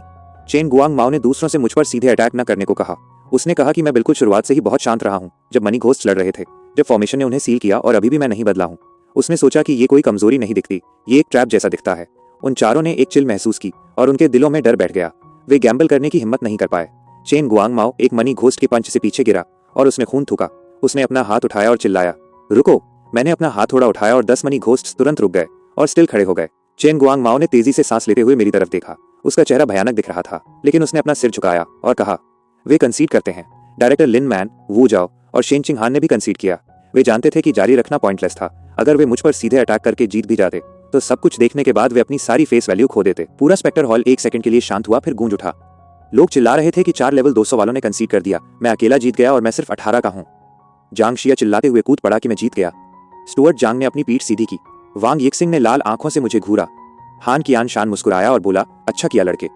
कैप्टन जी शुएंग ने कहा कि जंगचेंग का लैंडस्केप अब बदलने वाला है। मैंने बहुत ऊंचे स्वर में नहीं कहा, अब से फेंगफिंग चैम्बर ऑफ कॉमर्स में मेरा फाइनल से होगा। सभी एग्जीक्यूटिव साइलेंट रहे। 4 लेवल 200 वालों के कंसीड करने के बाद उनके पास कोई बहाना नहीं था। तभी स्टैंड्स में कोई अचानक एक कम्युनिकेटर पकड़े खड़ा हुआ और जोर से बोला कि प्रोफेशन सेंटर से वो SSS rank first advancement professional मैं ही था। हॉल दोबारा शांत हुआ, फिर और भी जोर से गूंज उठा। लोग कह रहे थे कि मैंने 1 हफ्ते से भी कम समय पहले अवेकन किया, लेवल 100 तक पहुंचा, फर्स्ट एडवांसमेंट पर एसएसएस पाया और फिर 4 लेवल 200 वालों को सरेंडर करने पर मजबूर कर दिया। उन्होंने इसे अब्सर्ड कहा और बोले कि मैं एक ऐसा मॉन्स्टर हूं जिसे जंगचेंग ने पहले कभी नहीं देखा। कई इंपॉर्टेंट लोगों का मुझे देखने का तरीका पूरी तरह बदल गया। वांग यिक्सिंग वहां एक सदमे में खड़ा रहा और बड़बड़ाया कि वो एसएसएस वाला इंसान भी मैं ही था। वो कड़वाहट से हंसा। चेन गुआंग माओ और बाकी लोगों को ऐसा लगा जैसे उन पर बिजली गिर गई हो। डायरेक्टर लिन मैन का चेहरा पीला पड़ गया। कुछ ही समय पहले वे कॉन्फ्रेंस हॉल में कह रहे थे कि उन्हें उस एसएसएस जीनियस को हर कीमत पर ढूंढना होगा, उसे रिक्रूट करना होगा, शेयर्स और रिसोर्सेज देने होंगे और उसे चैम्बर से बांधना होगा। अब उन्हें एहसास हुआ कि वो इंसान मैं ही था, वही ऑरा जिसे वे पुश आउट करने की कोशिश कर रहे थे और जिसके खिलाफ अभी लड़े थे। मैं वहां खड़ा रहा और उन्हें देखा। डिपार्टमेंट हेड चेन गुआंग माओ का चेहरा पीला पड़ गया। उसने अपना सिर झुकाया और एक भारी आवाज में कहा कि वे गलत थे। उसके बोलने के बाद दूसरे हाई लेवल एग्जीक्यूटिव्स ने एक एक करके अपने सिर झुकाए और माना कि वे गलत थे। उन्होंने कहा कि वे लालच में अंधे हो गए थे और कोई भी पनिशमेंट एक्सेप्ट करने को तैयार थे। मैंने उनसे कहा कि आज से फेंगफेंग चैम्बर ऑफ कॉमर्स की सारी डिसीजन मेकिंग पावर वापस मेरे हाथों में आ जाएगी। उनके पास जो भी शेयर्स थे वे भी वॉइड हो जाएंगे और मुझे वापस मिल जाएंगे। उन्होंने इसे कड़वाहट के साथ एक्सेप्ट किया। मैंने जारी रखा। मैंने कहा कि हर डिपार्टमेंट के ओरिजिनल अफेयर्स वैसे ही ऑपरेट होते रहेंगे जैसे होते आ रहे हैं। वे अपनी पोजीशंस पर बने रहेंगे और जिस चीज के इंचार्ज हैं उसके लिए रिस्पॉन्सिबल रहेंगे। चैम्बर कैंटोस में नहीं गिरना चाहिए। Portion workshop, equipment trading, material acquisition, security system, सब कुछ सेम रहेगा। वे सब स्टंट थे। उन्हें उम्मीद थी कि मैं उन्हें पूरी तरह रिमूव कर दूंगा। मैंने उनकी तरफ देखा और कहा कि यहाँ हर कोई चैम्बर का एक वेटरन है। आज के मामले के लिए मैं उन्हें सिर्फ एक चांस दूंगा। फ्यूचर में जो कोई भी ऐसे थॉट्स रखेगा जो उसे नहीं रखने चाहिए, वो सिर्फ हार मानने और शेयर्स खोने भर से आसानी से नहीं छूटेगा। मेरे बोलते समय 10 मनी घोस्ट्स मेरे पीछे साइलेंटली खड़े थे। चेन गुआंग माओ ने थूक निकला, अपना सिर झुकाया और कहा कि वो मेरे लिए मरने को तैयार है। अब से director Lin Man, security head Shao Ming, Wu Jiao, Shen चिंगहान और बाकी सभी एग्जीक्यूटिव्स ने भी एक्सप्रेस किया कि उनके डिपार्टमेंट्स मेरे ऑर्डर्स मानेंगे। इस बार वे सच में कन्विंस्ड थे। स्टुअर्ट जांग भीड़ में आंखों में आंसू लिए खड़ा था। उसने कहा वो सच में बड़ा हो गया है और उसने इसे उसके पिता की तरह हैंडल किया, बस ज्यादा स्टेडी। जांग शिया एक्साइटेड था और उसने कहा कि वो जानता था कि मैं कैपेबल हूं। स्पेक्टर स्टैंड्स में बैठे बिग शॉट्स के एक्सप्रेशंस कॉम्प्लिकेटेड थे। उन्होंने कहा कि मेरा टेम्परमेंट अच्छा है और मेरा फ्यूचर लिमिटलेस है। बादलों के ऊपर ग्रे रोब्स पहने मिडिल एज आदमी ने कहा कि मेरे पास करेज, स्ट्रैटेजी, इमोशन और राइटियसनेस है। उसने काले कपड़ों वाले आदमी से पूछा कि वो और किस चीज की कमी निकाल रहा है। काले कपड़ों वाले आदमी ने कहा कि अब कमी निकालने की कोई जरूरत नहीं है। उसने कहा कि मैंने असेसमेंट पास कर लिया है। हान क्यान शान और कैप्टन जी शुएंग मुझे कांग्रेचुलेट करने आगे आने ही वाले थे कि उन दोनों को मैसेजेस मिले। उनके एक्सप्रेशंस बदल गए। उन्होंने कहा कि मोल जासूस के बारे में कोई क्लू मिला है और वे जल्दी से निकल गए। हान कियान शान जब मेरे पास से गुजरा उसने मेरा कंधा थपथपाया और कहा वेल डन। बाकी गेस्ट्स एक एक करके मुझे कांग्रेचुलेट करने आए। उन्होंने कहा कि चैम्बर अब स्टेबल है, मैं यंग और प्रॉमिसिंग हूँ और हमें फ्यूचर में कोऑपरेट करना चाहिए। उनके एटीट्यूड्स पहले के मुकाबले काफी वार्म थे। उनके जाने के बाद मैं जानता था कि आज से मेरा नाम जंगचेंग के अपर सर्कल्स में एक अलग वेट कैरी करेगा। जल्द ही आउटसाइडर्स सब चले गए, सिर्फ चैम्बर के इंटरनल लोग बचे। मैं मेन सीट पर बैठ गया, वो पोजीशन जो कभी मेरे पेरेंट्स की हुआ करती थी। अब किसी की दोबारा उस पर सवाल उठाने की हिम्मत नहीं थी। मैंने अंकल जांग की तरफ देखा। अंकल जांग, अब से आप फेंगफेंग चैम्बर ऑफ कॉमर्स के डेली मैनेजमेंट को कोऑर्डिनेट करेंगे। वे सरप्राइज्ड थे, लेकिन मैंने कहा कि उन्होंने मेरे पेरेंट्स के साथ कई सालों तक काम किया है और मैं उन पर ट्रस्ट करता हूँ। वे डिपार्टमेंट हेड्स पर नजर रखेंगे जबकि वे अपने खुद के ऑपरेशंस हैंडल करते रहेंगे। वे एग्री हो गए। चेन गुआंग माओ और बाकी लोगों ने कहा कि वे पूरी तरह कोऑपरेट करेंगे। मैंने सभी को बताया कि स्ट्रेंथ ही असली फाउंडेशन है। अगर मेरे पास पावर नहीं होती तो मैं यहाँ नहीं बैठा होता। इसीलिए मैं अपना पूरा समय चैम्बर के बिजनेस पर स्पेंड नहीं करूंगा। मुझे अपनी स्ट्रेंथ बढ़ाते रहने की जरूरत है। चैम्बर रिसोर्सेज, चैनल्स और इंटेलिजेंस प्रोवाइड करेगा। अंकल जांग डेली अफेयर्स मैनेज करेंगे और वे अपना काम करेंगे। उन सभी ने बिना किसी सवाल के फर्मली जवाब दिया। तभी हॉल में सब कुछ अचानक फ्रीज हो गया। अंकल जांग झुके हुए ही रह गए, बाकी सबने मूव करना बंद कर दिया। मैंने 10 मनी घोस्ट समन किए। एक शांत आवाज आई, नर्वस होने की जरूरत नहीं है, हमने बस उन्हें टेम्परेरी रोका है। मैं मुड़ा। 2 आदमी अपर हुए थे, ग्रे रोब्स में फूयून और ब्लैक में इंस्ट्रक्टर लू चेन, दोनों तियानलोंग से थे। उन्होंने एक्सप्लेन किया कि तियानलोंग ड्रैगन किंगडम की टॉप स्पेशल फोर्स है जो देश के बेस्ट जीनियस को इकट्ठा करती है। नॉर्मल लोग, यहाँ तक कि जंगचेंग या 5 ग्रेट एकेडमीज के स्ट्रॉन्ग लोग भी यूजुअली इसके लिए क्वालिफाई नहीं कर पाते। उन्होंने कहा कि वे ब्लड वोल्फ इंसिडेंट के समय से ही मुझ पर नजर रख रहे थे। फिर इंस्ट्रक्टर लू चेन ने कहा कि मैंने असेसमेंट पास कर लिया है और वे मुझे ज्वाइन करने का इन्विटेशन दे रहे हैं। मैंने तुरंत एक्सेप्ट नहीं किया। मैंने कहा कि मेरे पास अपने खुद के काम है, मेनली एबिस रिफ्ट में अपने पेरेंट्स को ढूंढना। इंस्ट्रक्टर लू चेन ने कहा कि मैं गलत समझ रहा हूँ, तियानलोंग पूरे किंगडम में लेवल अप करने की सबसे फास्ट जगह है। उसने एक्सप्लेन किया कि जंगचेंग के डंगॉन्स जल्द ही मेरे लिए बहुत इनएफिशिएंट हो जाएंगे। मैं साइलेंट रहा। वो सही था। मैंने उन्हें देखा। फूयून ने कहा कि तियानलोंग अलग था, वे सेम लेवल के ज्यादा और बेहतर डंगॉन्स कंट्रोल करते हैं। रिवॉर्ड्स काफी ज्यादा थे। वहां एक टॉप डंगॉन में एक रन नॉर्मल के मुकाबले 10 गुना से ज्यादा एक्सपीरियंस और ड्रॉप्स दे सकता था। उसने आगे जोड़ा कि मेंबर्स पूरे दिन एक बेस में मिशंस करने में स्टक नहीं रहते। वे ऐसे लोग चाहते हैं जो ग्रो कर सकें, इसलिए फ्रंट लाइंस और यहाँ तक कि रिफ्ट बैटलफील्ड में जाने के काफी चांसेस होते हैं। वो असल में मेरे पेरेंट्स को ज्यादा फास्ट ढूंढने में मेरी मदद करेगा। वे मेंबर्स को काफी फ्री टाइम भी देते हैं जब तक कि मैं रूल्स फॉलो करूं और देश को धोखा न दूं या सीक्रेट्स लीक न करूं। मैं टेम्प्टेड था, ये मेरी चाहत से मैच करता था। फिर मैंने पूछा कि क्या कोई वेलकम गिफ्ट है। फूयून जोर से हंसा और बोले कि मैं बार्गेन करना जानता हूँ। इंस्ट्रक्टर लू चेन ने एक अजीब एक्सप्रेशन शो किया, लेकिन आर्ग्यू नहीं किया। उसने एक प्लेन दिखने वाला ग्रे व्हाइट एग निकाला जो एक मुट्ठी के साइज का था। उसके शेल पर फाइन मूविंग पैटर्न्स थे। उसने कहा कि ये एक अनफॉर्म्ड पेट एग है प्लस 3 स्किल पॉइंट्स। मैं एक्साइटेड हो गया। स्किल पॉइंट्स एक्सट्रीमली रेयर होते हैं, मैंने पहले कभी कोई नहीं देखा था। उन्होंने एक्सप्लेन किया कि ये पेट एग स्पेशल था, इसका कोई फिक्स टाइप नहीं था और ये मेरी क्लास और पावर सिस्टम के हिसाब से बेस्ट पेट में इवॉल्व हो जाएगा। पोटेंशियल बहुत हाई था, खासकर मेरी जैसी हिडन क्लास के लिए। एक अच्छा पेट मेरे साथ लॉन्ग टर्म ग्रो कर सकता था, समन क्रिएचर्स की तरह नहीं। मैंने एग ले लिया, वो मेरे हाथ में थोड़ा वाइब्रेट हुआ जैसे उसने मुझे सेंस कर लिया हो। मैंने कहा कि मैं तियानलोंग ज्वाइन करूंगा। इंस्ट्रक्टर लू चेन ने मुझे तुरंत तीनों स्किल पॉइंट्स दे दिए। नोटिफिकेशन अपर हुआ और मैंने उन्हें रिसीव किया। फिर मैंने जंगचेंग के बारे में पूछा। उन्होंने कहा कि एक दिन बाद लू चेन मुझे ले जाएगा। मैंने पूछा कि शहर को गार्ड कौन करेगा। इंस्ट्रक्टर लू चेन ने कहा कि वे जंगचेंग के लिए टेम्पररी नए पिलर के रूप में सर्व करने के लिए एक लेवल 400 का क्लास चेंजर भेजेंगे। मैंने उसके लिए उसे थैंक्स कहा। फूयुन ने कहा कि पास के एक शहर में एक छोटा इश्यू है, लेकिन मुझे चिंता करने की जरूरत नहीं है। मेरा काम उस एक दिन में अपने पर्सनल अफेयर्स हैंडल करना है जो मेरे पास है। वे गायब हो गए। हॉल में टाइम दोबारा मूव होने लगा। किसी ने कुछ नोटिस नहीं किया। मैं अपने स्टोरेज स्पेस में पेट एग और 3 नए फ्री स्किल पॉइंट्स के साथ वहां खड़ा रहा। मैं वापस लू फैमिली विला गया और अपने रूम में बेड पर बैठ गया। मैंने अपना स्टोरेज स्पेस ओपन किया और अनफॉर्म पेट एग बाहर निकाला। एक प्रॉम्प्ट अपर हुआ कि अगर मैं इसे गोल्ड कॉइन्स फीड करूं तो ये हैचेबल है। मैं सरप्राइज नहीं था, ये मेरी गॉड ऑफ वेल्थ क्लास से मैच करता था। मैंने इसे फीड करना शुरू किया। हर बार इसमें 100,000 गोल्ड कॉइन्स लगते थे। पहले मिलियन के बाद ये बस थोड़ा ज्यादा ग्लो हुआ, 2 मिलियन के बाद ये थोड़ा वार्म हुआ, 5 मिलियन के बाद ये थोड़ा स्वे हुआ। मैं जारी रहा, हालांकि दर्द हो रहा था। 10 मिलियन 20-30 पर एग के पैटर्न्स और ब्राइटर हो गए। 40 मिलियन पर एक छोटा क्रैक अपर हुआ। 50 मिलियन पर एग आखिरकार शैटर्ड हो गया। एक छोटा फ्लफी ऑरेंज किटन बाहर आया। वो पाम साइज का था, जिसकी फोरहेड पर एक फेंट गोल्डन कॉपर कॉइन पैटर्न था। उसने मुझे देखा, म्याऊं किया, फिर मेरे कंधे पर जंप करके मेरी गर्दन से रब करने लगा। मैंने उसे उठाया और हम दोनों एक दूसरे को घूरने लगे। फिर उसकी इन्फॉर्मेशन अपर हुई। इसे लकी कैट कहा जाता था। उसकी पहली एबिलिटी वेल्थ रिक्रूटमेंट थी। दिन में एक बार ये मुझे कुछ गोल्ड कॉइन्स दिला सकती थी और अमाउंट इस बात पर डिपेंड करता था कि मेरी कमर्शियल फोर्सेस कितनी मजबूत हैं। दूसरी एबिलिटी ट्रेजर हंटिंग थी। ये पास के हाई वैल्यू रिसोर्सेज को सेंस कर सकती थी। मैंने तुरंत वेल्थ रिक्रूटमेंट ट्राई किया। किटन ने अपना पंजा वेव किया और मुझे 1 मिलियन गोल्ड कॉइन्स मिल गए। मेरा मूड तुरंत इंप्रूव हो गया। 50 मिलियन गोल्ड कॉइन्स एक्सपेंसिव था, लेकिन ये इसके वर्थ था। इसने मुझे गोल्ड कॉइन्स पाने का एक स्टेबल तरीका दे दिया और ट्रेजर हंटिंग डंगॉन्स में भी यूजफुल होगी। मैंने उसका हेड रब किया और कहा, चूंकि तुम वेल्थ ला सकती हो, इसलिए मैं तुम्हें अब से लिटिल ऑरेंज कैट बुलाऊंगा। मैं अपने रूम में बैठा था और लिटिल ऑरेंज कैट मेरे कंधे पर थी। उसने म्याऊं किया और अपनी पूंछ फ्लिक की जैसे वो नाम से एग्री कर रही हो। मैंने उससे कहा कि हम फ्यूचर में रिच बनते हैं या नहीं, ये उस पर डिपेंड करेगा। ऐसा लगा जैसे उसने जॉब को ग्रांटेड ले लिया हो। इसने मुझे Feng Feng chamber of commerce के बारे में और बिगर सोचने पर मजबूर किया। ये सिर्फ मेरे पेरेंट्स की लेगेसी को प्रोटेक्ट करने के बारे में नहीं रह गया था। मैं इसे अपनी गॉड ऑफ वेल्थ क्लास के लिए एक रियल फाउंडेशन के रूप में ग्रो करना चाहता था। मेरा बिजनेस जितना बड़ा होगा, लिटिल ऑरेंज कैट डेली उतने ही ज्यादा गोल्ड कॉइन्स ला सकेगी। वो मुझे डंगॉन्स ग्राइंड करने और स्ट्रॉन्गर बनने में हेल्प करेगा, जो बदले में मुझे चैम्बर को और प्रोटेक्ट तथा एक्सपैंड करने देगा। ये एक अच्छा साइकिल था। मैंने लिटिल ऑरेंज कैट को टेबल पर प्लेस किया, लेकिन वो वापस मेरे कंधे पर जंप कर गई। मैंने उसे दोबारा मूव करने की जहमत नहीं उठाई। मैंने अपना स्किल पैनल ओपन किया और तीनों फ्री स्किल पॉइंट्स यूज किए। मैंने एक पॉइंट लाइफ बाइंग मनी में ऐड किया और उसे लेवल 2 पर अपग्रेड किया। अब ये एबनॉर्मल स्टेटस भी रिमूव कर सकता था। वो डंगॉन्स के लिए बहुत यूजफुल था। मैंने बाकी 2 points money makes the devil mill में डाले और उसे लेवल 3 पर अपग्रेड किया। मनी घोस्ट का मैक्स नंबर 10 ही रहा और वे अभी भी मेरे एट्रीब्यूट्स का 150% इनहेरिट करते थे। लेकिन अब हर एक को दूसरी प्रोफेशन स्किल सीखने के लिए एक स्किल स्लॉट मिल गया था। मैंने उनकी मेन वीकनेस फिक्स करने के लिए पहले उन्हें रेंज्ड एबिलिटीज देने का डिसाइड किया। मैं बाहर निकलने और लेवलिंग अप कंटिन्यू करने ही वाला था कि मेरा कम्युनिकेटर वाइब्रेट हुआ। वह वांग यिक्सिंग था। मैंने आंसर किया। उसकी आवाज भारी लग रही थी और उसने कहा कि वो मुझसे एक फेवर मांगना चाहता है। वो वांग फैमिली चैम्बर ऑफ कॉमर्स के लिए प्रोटेक्शन चाहता था।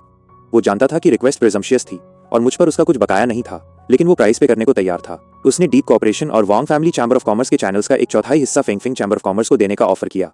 मैंने उससे सीधे कह दिया कि 1/4 काफी नहीं था, मुझे कम से कम आधा चाहिए। वो टेंस हो गया और उसने कहा कि आधा बहुत ज्यादा है। वांग फैमिली चैम्बर ऑफ कॉमर्स के अंदर के लोग इतने चैनल्स गिव अप करने के लिए कभी एग्री नहीं होंगे। मैंने बस कहा कि वो उसकी प्रॉब्लम है, मेरी नहीं। फिर मैंने उसे सिचुएशन एक्सप्लेन की। उसके पिता के गायब होने के बाद वांग फैमिली सेम नहीं रही थी। एग्जीक्यूटिव्स और पार्टनर्स अब उसे रियल हायर की तरह ट्रीट नहीं करते थे। अगर उसने अब एक्ट नहीं किया तो वो सब कुछ लूज कर सकता था।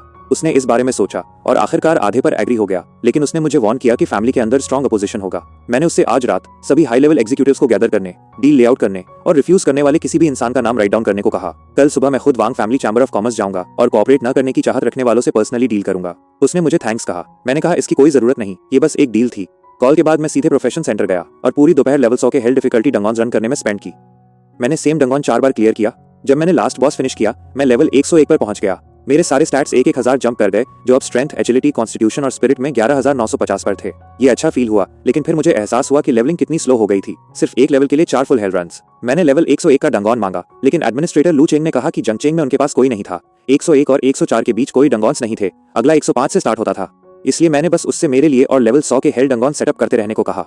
उस शाम मैं अभी भी प्रोफेशन सेंटर में लेवल 100 के हेल डंगॉन्स ग्राइंड कर रहा था। इस बीच Wang family chamber of commerce headquarter में वांग यिक्सिंग ने सभी हाई लेवल एग्जीक्यूटिव्स के साथ एक मीटिंग कॉल की। वो मेन सीट पर बैठा अपने पिता के पुराने स्पॉट पर और उन्हें बताया कि उसने एक्सचेंज में मेरी प्रोटेक्शन सीख करने का डिसाइड किया है। वे अपने आधे चैनल्स मेरे फेंगफिंग चैम्बर ऑफ कॉमर्स में मर्ज कर देंगे। दोनों साइड्स तब से साथ काम करेंगी जिसमें मैं प्रोटेक्शन प्रोवाइड करूंगा। जैसे ही उसने ये कहा, हर कोई एक्सप्लोड हो गया। उन्होंने कहा कि आधे चैनल्स बहुत ज्यादा थे। ये वो फाउंडेशन था जो वांग फैमिली ने कई सालों में बिल्ड किया था और वे इसे किसी आउटसाइडर को ऐसे ही हैंडओवर नहीं कर सकते। एक सीनियर बंदे वांग मिंग हाई ने टेबल स्लैम की और कहा कि वो एग्री नहीं है। दूसरों ने ऐड किया कि भले ही मैं स्ट्रांग था, लेकिन मैं उन्हें प्रोटेक्ट करने के लिए जंगचेंग में फॉरएवर नहीं रुकूंगा। और वांग यिक्सिंग बहुत इंपल्सिव हो रहा था। वांग यिक्सिंग देख सकता था कि वे मोस्टली अपने खुद के इंटरेस्ट लूज करने को लेकर चिंतित थे। तभी अचानक डिस्टेंस में एक बड़ा एक्सप्लोजन हुआ। उसके तुरंत बाद पूरे जंगचेंग में सिटी अलार्म बज उठा। हर जगह रेड वार्निंग लाइट्स फ्लैश होने लगी। मीटिंग में हर कोई शॉक्ड हो गया और सोचने लगा कि क्या ये कोई मॉन्स्टर इन्वेजन था। वांग फैमिली के 3 लेवल 200 के पावर हाउसेस इसे चेक करने तुरंत निकल गए। मीटिंग स्टॉप हो गई और बाकी लोगों ने इमरजेंसी प्रोसीजर्स फॉलो किए और अंडरग्राउंड शेल्टर में चले गए। असल में जो हुआ था वो ये कि वाइस सिटी लॉर्ड जो चोंगहाई ने शहर को धोखा दिया था। हान कियानशान और कैप्टन जी शुएंग ने उसके रेजिडेंस पर उसे कन्फ्रंट किया। उसने माना कि ब्लड वॉल्फ सोसाइटी ने उसकी वाइफ और सन को कैप्चर कर लिया था, इसलिए उसने इन्फॉर्मेशन लीक करके और डंगॉन नोट्स के साथ टैंपरिंग करके उनकी हेल्प की। जब उन्होंने उसे सरेंडर करने को कहा, उसने कोई एरे एक्टिवेट किया, खुद को ब्लो अप कर लिया और लेवल 205 के ब्लैक एबिस बीस्ट नेस्ट डंगॉन को करप्ट कर दिया। मॉन्स्टर्स शहर में पोर आउट होने लगे। वो अपने साथ हर किसी को डाउन ले जाना चाहता था। जब तक वांग फैमिली के पावर हाउसेस वहां पहुंचे, शहर का ईस्ट साइड एक बैटलफील्ड में टर्न हो चुका था। जंगचेंग में लेवल 200 से ऊपर के सभी स्ट्रॉन्ग प्रोफेशनल्स शो अप हो चुके थे। स्किल्स और एक्सप्लोजन्स पूरे नाइट स्काई को लाइट अप कर रहे थे। उस शाम मैं अभी भी प्रोफेशन सेंटर में डंगॉन्स ग्राइंड कर रहा था। इस बीच शहर के ईस्ट साइड में वाइस सिटी लॉर्ड का रेजिडेंस आधा डिस्ट्रॉय हो चुका था। एक स्कारलेट रिफ्ट ओपन हो गया था और करप्टेड एबिस मॉन्स्टर्स के होर्ड्स बाहर पोर आउट हो रहे थे। बोन स्पर्स वाले जाइंट वोल्व्स, 4 आर्म्ड एप्स और ब्लैक लिक्विड स्पिट करने वाले फ्लाइंग मॉन्स्टर्स। जंगचेंग के प्रोफेशनल्स ने एक डिफेंसिव लाइन फॉर्म की थी, लेकिन मॉन्स्टर्स बहुत स्ट्रॉन्ग और वायलेंट थे। लाइन धीरे धीरे कोलैप्स हो रही थी। हान कियानशान और कैप्टन जी फ्रंट पर हार्ड फाइट कर रहे थे, लेकिन बिना किसी पिलर के वे बमुश्किल होल्ड कर पा रहे थे। तभी एक लेवल 300 का boss एबिस corrupted bone beast king बाहर क्रॉल कर आया। उसने डिफेंडर्स को स्मैश थ्रू किया और हान कियानशान को फ्लाइंग सेंड कर दिया। हर कोई डिस्पेयर में फॉल कर गया। तभी डार्क सयान रोब में एक ओल्ड मैन आसमान से डिसेंड हुआ। उसने एक फिंगर पॉइंट की, लाइटली टैप किया और वो लेवल 300 का बॉस इंस्टेंटली डस्ट में शैटर्ड हो गया। अपने हाथ के एक वेव के साथ उसने मॉन्स्टर टाइड के मोस्ट हिस्से को वाइप आउट कर दिया। उसने शांति से कहा, चिन झेन हुआ, जंगचेंग के नए पिलर के रूप में भेजा गया हूं, लेवल 400। पूरा बैटलफील्ड शॉक में एक्सप्लोड हो गया। परिवारों और चैम्बर्स ऑफ कॉमर्स के सभी हाई रैंकिंग लोग उसे ग्रीट करने और अपना फुल सपोर्ट ऑफर करने आगे भागे। वो हान कियानशान की तरफ मुड़ा और पूछा, लू फेंग कहाँ है? उसने सिटी डिफेंस सिचुएशन के बारे में नहीं पूछा, रिफ्ट के बारे में नहीं पूछा और उसने ट्रेटर जो चोंगहाई का मेंशन तक नहीं किया। उसका पहला क्वेश्चन सिर्फ मेरे बारे में था। हान कियानशान सरप्राइज्ड था, लेकिन आंसर किया कि मैं प्रोबेबली अभी भी एक डंगॉन के अंदर लेवलिंग अप कर रहा हूं, आज के लिए अपने चैम्बर ऑफ कॉमर्स का बिजनेस फिनिश करने के बाद। चिन झेनहुआ ने बस सिर हिलाया और फिर पूछा कि मेरा घर कहाँ है। जब हान कियानशान ने पहले सिटी लॉर्ड के मेंशन में उसके लिए एक वेलकम रिसेप्शन होल्ड करने और मुझे बाद में कॉल करने का ऑफर किया, चिन झेनहुआ ने रिफ्यूज कर दिया। उसने कहा कि इसकी जरूरत नहीं है, वो सीधे मेरे घर जाएगा और वहां मेरा इंतजार करेगा। उसकी आवाज शांत थी, लेकिन उसमें डिस्कशन के लिए कोई रूम नहीं बचा था। एक लेवल 400 का पिलर खुद इन पर्सन मेरे घर जाकर वेट करने का चूज कर रहा था। उसने आसपास के हर किसी को शॉक्ड कर दिया। लोग तुरंत फुसफुसाने लगे। उन्हें एहसास हुआ कि ये कोई नॉर्मल असाइनमेंट नहीं था। चिन झेनहुआ प्रोबेबली जंगचेंग के लिए नहीं आया था, वो मेरी वजह से आया था। किसी ने लाउडली ये तक कह दिया कि गवर्नमेंट ने उसे स्पेसिफिकली लू फेंग के लिए यहाँ ट्रांसफर किया होगा। लगभग 1 घंटे बाद वापस Wang family chamber of commerce headquarter में उनकी मीटिंग अभी भी चल रही थी। वांग यिक्सिंग मेन सीट पर बैठा था जब 3 मोस्ट पावरफुल एग्जीक्यूटिव्स ने अचानक पूरी तरह साइड स्विच कर ली। सिक्योरिटी के हेड ने कहा कि वो यिक्सिंग को फुली सपोर्ट करता है और चैम्बर को डायरेक्ट वांग फैमिली लाइन के अंडर ही रहना चाहिए। एक दूसरे स्ट्रॉन्ग बंदे ने कहा कि यिक्सिंग जो भी डिसाइड करेगा वे उसके साथ अनकंडीशनली कोऑपरेट करेंगे। ब्लैक आर्मर वाली वुमन ने ऐड किया कि जो कोई भी यिक्सिंग को दोबारा साइडलाइन करने की कोशिश करेगा उससे पहले उससे डील करना होगा। जो एग्जीक्यूटिव्स वांग यिक्सिंग का अपोज करने और अपने लिए ज्यादा पावर लेने की प्लानिंग कर रहे थे, उनके चेहरे पीले पड़ गए। वे जल्दी से हर चीज से एग्री करने लगे। चैनल्स मर्ज करना, चैम्बर रीऑर्गेनाइज करना और यिक्सिंग को फुल कंट्रोल देना। अब किसी की ऑब्जेक्ट करने की हिम्मत नहीं थी। वे सब जानते थे कि उस रात क्या हुआ था। एक लेवल 400 का पिलर अराइव हुआ था और सीधे मेरे घर वेट करने चला गया था। उस सिंगल फैक्ट ने उनके लिए सब कुछ चेंज कर दिया।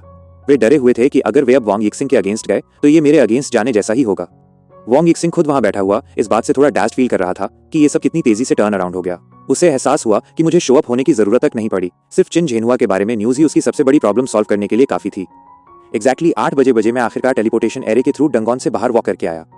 एडमिनिस्ट्रेटर लू चिंग बाहर ही मेरा वेट कर रहा था। मैंने अपना पैनल चेक किया और देखा कि पूरे दिन ग्राइंड करने के बाद मैं सिर्फ लेवल 103 तक ही पहुंच पाया था। मैंने थोड़ा आ भरी और कहा कि ये काफी स्लो था। एडमिनिस्ट्रेटर लू चिंग शॉक दिखा।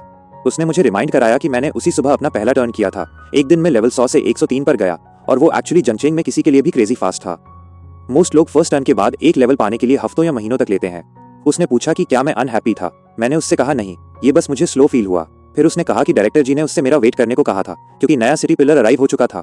वो एक लेवल 400 का पावर हाउस था जिसका नाम चिन झेनहुआ था और वो अभी मेरे घर पर मेरा वेट कर रहा था। मैं सरप्राइज था कि तियानलोंग ने इतनी जल्दी किसी इतने स्ट्रॉन्ग बंदे को भेज दिया। मैंने टाइम वेस्ट नहीं किया और उससे मुझे घर ले चलने को कहा। कार पहले से ही रेडी थी। जब मैं विला पहुंचा, अंकल जांग बाहर वेट कर रहे थे। उन्होंने मुझे बताया कि सीनियर चिन लिविंग रूम में है। मैं अंदर वॉक करके गया और देखा कि ओल्ड मैन डार्क सयान रोब में वहां बैठे चाय पी रहे हैं। वे शांत और स्टेडी दिख रहे थे, एक माँ यू अनटेन की तरह। हमने एक दूसरे को ग्रीट किया। उसने खुद को चिन झेनहुआ के रूप में इंट्रोड्यूस किया, जो जंगचिंग के नए पिलर के रूप में भेजा गया था। मैंने अपने हाथ कप किए और कहा कि मैंने उनके बारे में पहले अपने पेरेंट्स से सुना था। उन्होंने कई सालों तक नॉर्दर्न फ्रंटियर को गार्ड किया था और बड़ी रिफ्ट बैटल्स में फाइट की थी। उसने एप्रिसिएशन के साथ मेरी तरफ देखा और कहा, हीरोज यंग एज से आते हैं। 18 की उम्र में एसएसएस रैंक फर्स्ट टर्न पाना जंगचिंग के लिए ग्रेट था। मैंने कहा कि वे बहुत काइंड हैं। फिर उनकी आवाज थोड़ी सॉफ्ट हो गई और उन्होंने मुझसे कहा कि मैं बिना किसी चिंता के तियानलोंग जा सकता हूँ। वे मेरे लिए जंगचिंग को गार्ड करेंगे जब तक वे यहाँ हैं। शहर कैंटोज में फॉल नहीं करेगा। उन्होंने कहा कि वे अब बूढ़े हो चुके हैं और फ्रंट लाइन पर ज्यादा फाइट नहीं कर सकते, लेकिन एक शहर को प्रोटेक्ट करना कुछ ऐसा है जो वे अभी भी ड्रैगन किंगडम के लिए कर सकते हैं। मैंने उन्हें सीरियसली थैंक्स कहा और कहा कि मैं जंगचिंग को उनके हाथों में छोड़ दूंगा। तभी उन्होंने एक दो बार कफ किया। मैंने नोटिस किया कि उनके चेहरे पर एक अजीब ग्रे कलर फ्लैश हुआ। मैंने पूछा कि क्या वे इंजर्ड हैं। उन्होंने कहा कि ये फ्रंट लाइन की एक पुरानी प्रॉब्लम है, सालों पहले एक एबिसल लॉर्ड से फाइट करने के दौरान का रेसिडुअल एबिसल कोरोजन। यहाँ तक कि लेवल 500 के हीलर्स भी इसे फुली क्योर नहीं कर सके, सिर्फ सिम्टम्स को सप्रेस कर पाए। मैंने एक मोमेंट के लिए सोचा, मेरी लाइफ बाइंग मनी स्किल के लेवल 2 पर पहुंचने के बाद वो एबनॉर्मल स्टेटस क्लियर कर सकती थी। मैंने उनसे कहा कि मैं इसे फिक्स करने की कोशिश कर सकता हूँ। वे सरप्राइज्ड थे, लेकिन रिफ्यूज नहीं किया।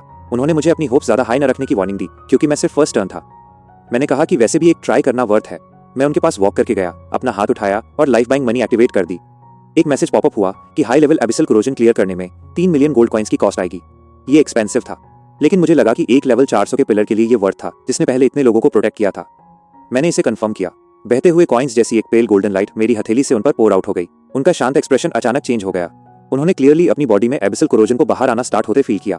ग्रे ब्लैक एनर्जी उस गोल्डन लाइट द्वारा उनके फ्लैश, मेरिडियंस और बोन्स से सीधे बाहर पुल कर ली गई। उन्होंने नीचे देखा और करप्शन को अपनी फिंगरटिप्स से लीव करते और गायब होते देखा। जब गोल्डन लाइट फेड हुई, चिन झेनहुआ काफी देर तक वहां चुपचाप खड़े रहे। फिर उन्होंने अपनी बॉडी चेक की और एहसास किया कि जो कोरोजन उन्हें कई सालों से ट्रबल कर रहा था, वो पूरी तरह गायब हो चुका था। उन्होंने शॉक के साथ मेरी तरफ देखा और पूछा कि क्या मैंने वाकई इसे क्योर कर दिया। अंकल जांग भी स्टंट थे। वे बिलीव नहीं कर पा रहे थे कि मैंने एक ऐसी इंजरी फिक्स कर दी जिसे लेवल 500 के हीलर्स भी रिमूव नहीं कर सके थे। चिन झेनहुआ ने मेरी तरफ सीरियसली बो किया और मुझे थैंक्स कहा। उन्होंने कहा कि मैं नहीं समझता कि उस घाव ने उन्हें इन सालों में कितना पीछे धकेला था। ये हर बार उनकी पावर यूज करने पर उन्हें वीक कर देता था और उन्हें फ्रंट लाइन से रिटायर होने पर मजबूर किया था। मैंने उनसे कहा कि बो करने की कोई जरूरत नहीं है। उन्होंने कहा कि जो मैंने क्योर किया वो सिर्फ उनकी इंजरी नहीं थी, बल्कि उनकी लाइफ का लास्ट रिग्रेट भी रिमूव कर दिया था। फिर वे मुस्कुराए और बोले कि वे सोच रहे थे कि मुझे क्या गिफ्ट दें। अब वे जानते थे कि क्या करना है। उन्होंने एक ओल्ड डार्क गोल्ड मेडल निकाला जिस पर ड्रैगन किंगडम का एम्बलम एंग्रेव था। ये वो हाईएस्ट ऑनर था जो उन्हें नॉर्दर्न रिफ्ट कैंपेन के बाद रिसीव हुआ था। उन्होंने कहा कि वे इसे मुझे सिर्फ ऑनर के लिए नहीं दे रहे हैं, बल्कि इसलिए भी क्योंकि इसमें एक वन टाइम डिफेंसिव स्किल है जो एक लेवल 500 के पावर हाउस के अटैक को ब्लॉक कर सकती है। मैंने रिफ्यूज करने की कोशिश की क्योंकि ये बहुत वैल्यूएबल था और उनका लाइफ सेविंग ट्रम्प कार्ड था, लेकिन उन्होंने इंसिस्ट किया और उसे मेरे हाथ में रख दिया। उन्होंने कहा कि वे अब से जंगचिंग गार्ड कर रहे होंगे, इसलिए उन्हें अब इसकी जरूरत नहीं है। मैं तियानलोंग जा रहा था और ज्यादा डेंजरस प्लेसेस फेस करूंगा, इसलिए ये मेरे साथ ज्यादा यूजफुल होगा। उन्होंने मुझसे इसे एक एल्डर से मीटिंग गिफ्ट के रूप में और एक ओल्ड सोल्जर की एक्सपेक्टेशन के रूप में एक्सेप्ट करने को कहा। मैं कुछ सेकंड्स के लिए साइलेंट रहा, फिर मेडल को रख लिया और उन्हें बो किया। मैंने उन्हें थैंक्स कहा और कहा कि मैं इस गिफ्ट को याद रखूंगा। वे मुस्कुराए और बोले कि वे खुद हैं जिन्हें थैंकफुल होना चाहिए। उसके बाद चिन झेनहुआ ज्यादा देर नहीं रुके। एक बार कोरोजन गायब होने के बाद वे काफी ज्यादा एनर्जेटिक दिख रहे थे, जैसे दशकों छोटे हो गए हों। वे विला से स्ट्रॉन्ग स्टेप्स के साथ लीव कर गए और रात में गायब हो गए। अंकल जांग मेरे बगल में खड़े हुए और धीरे से बोले कि सीनियर चिन जैसे इंसान रिस्पेक्ट डिजर्व करते हैं। मैंने सिर हिलाया।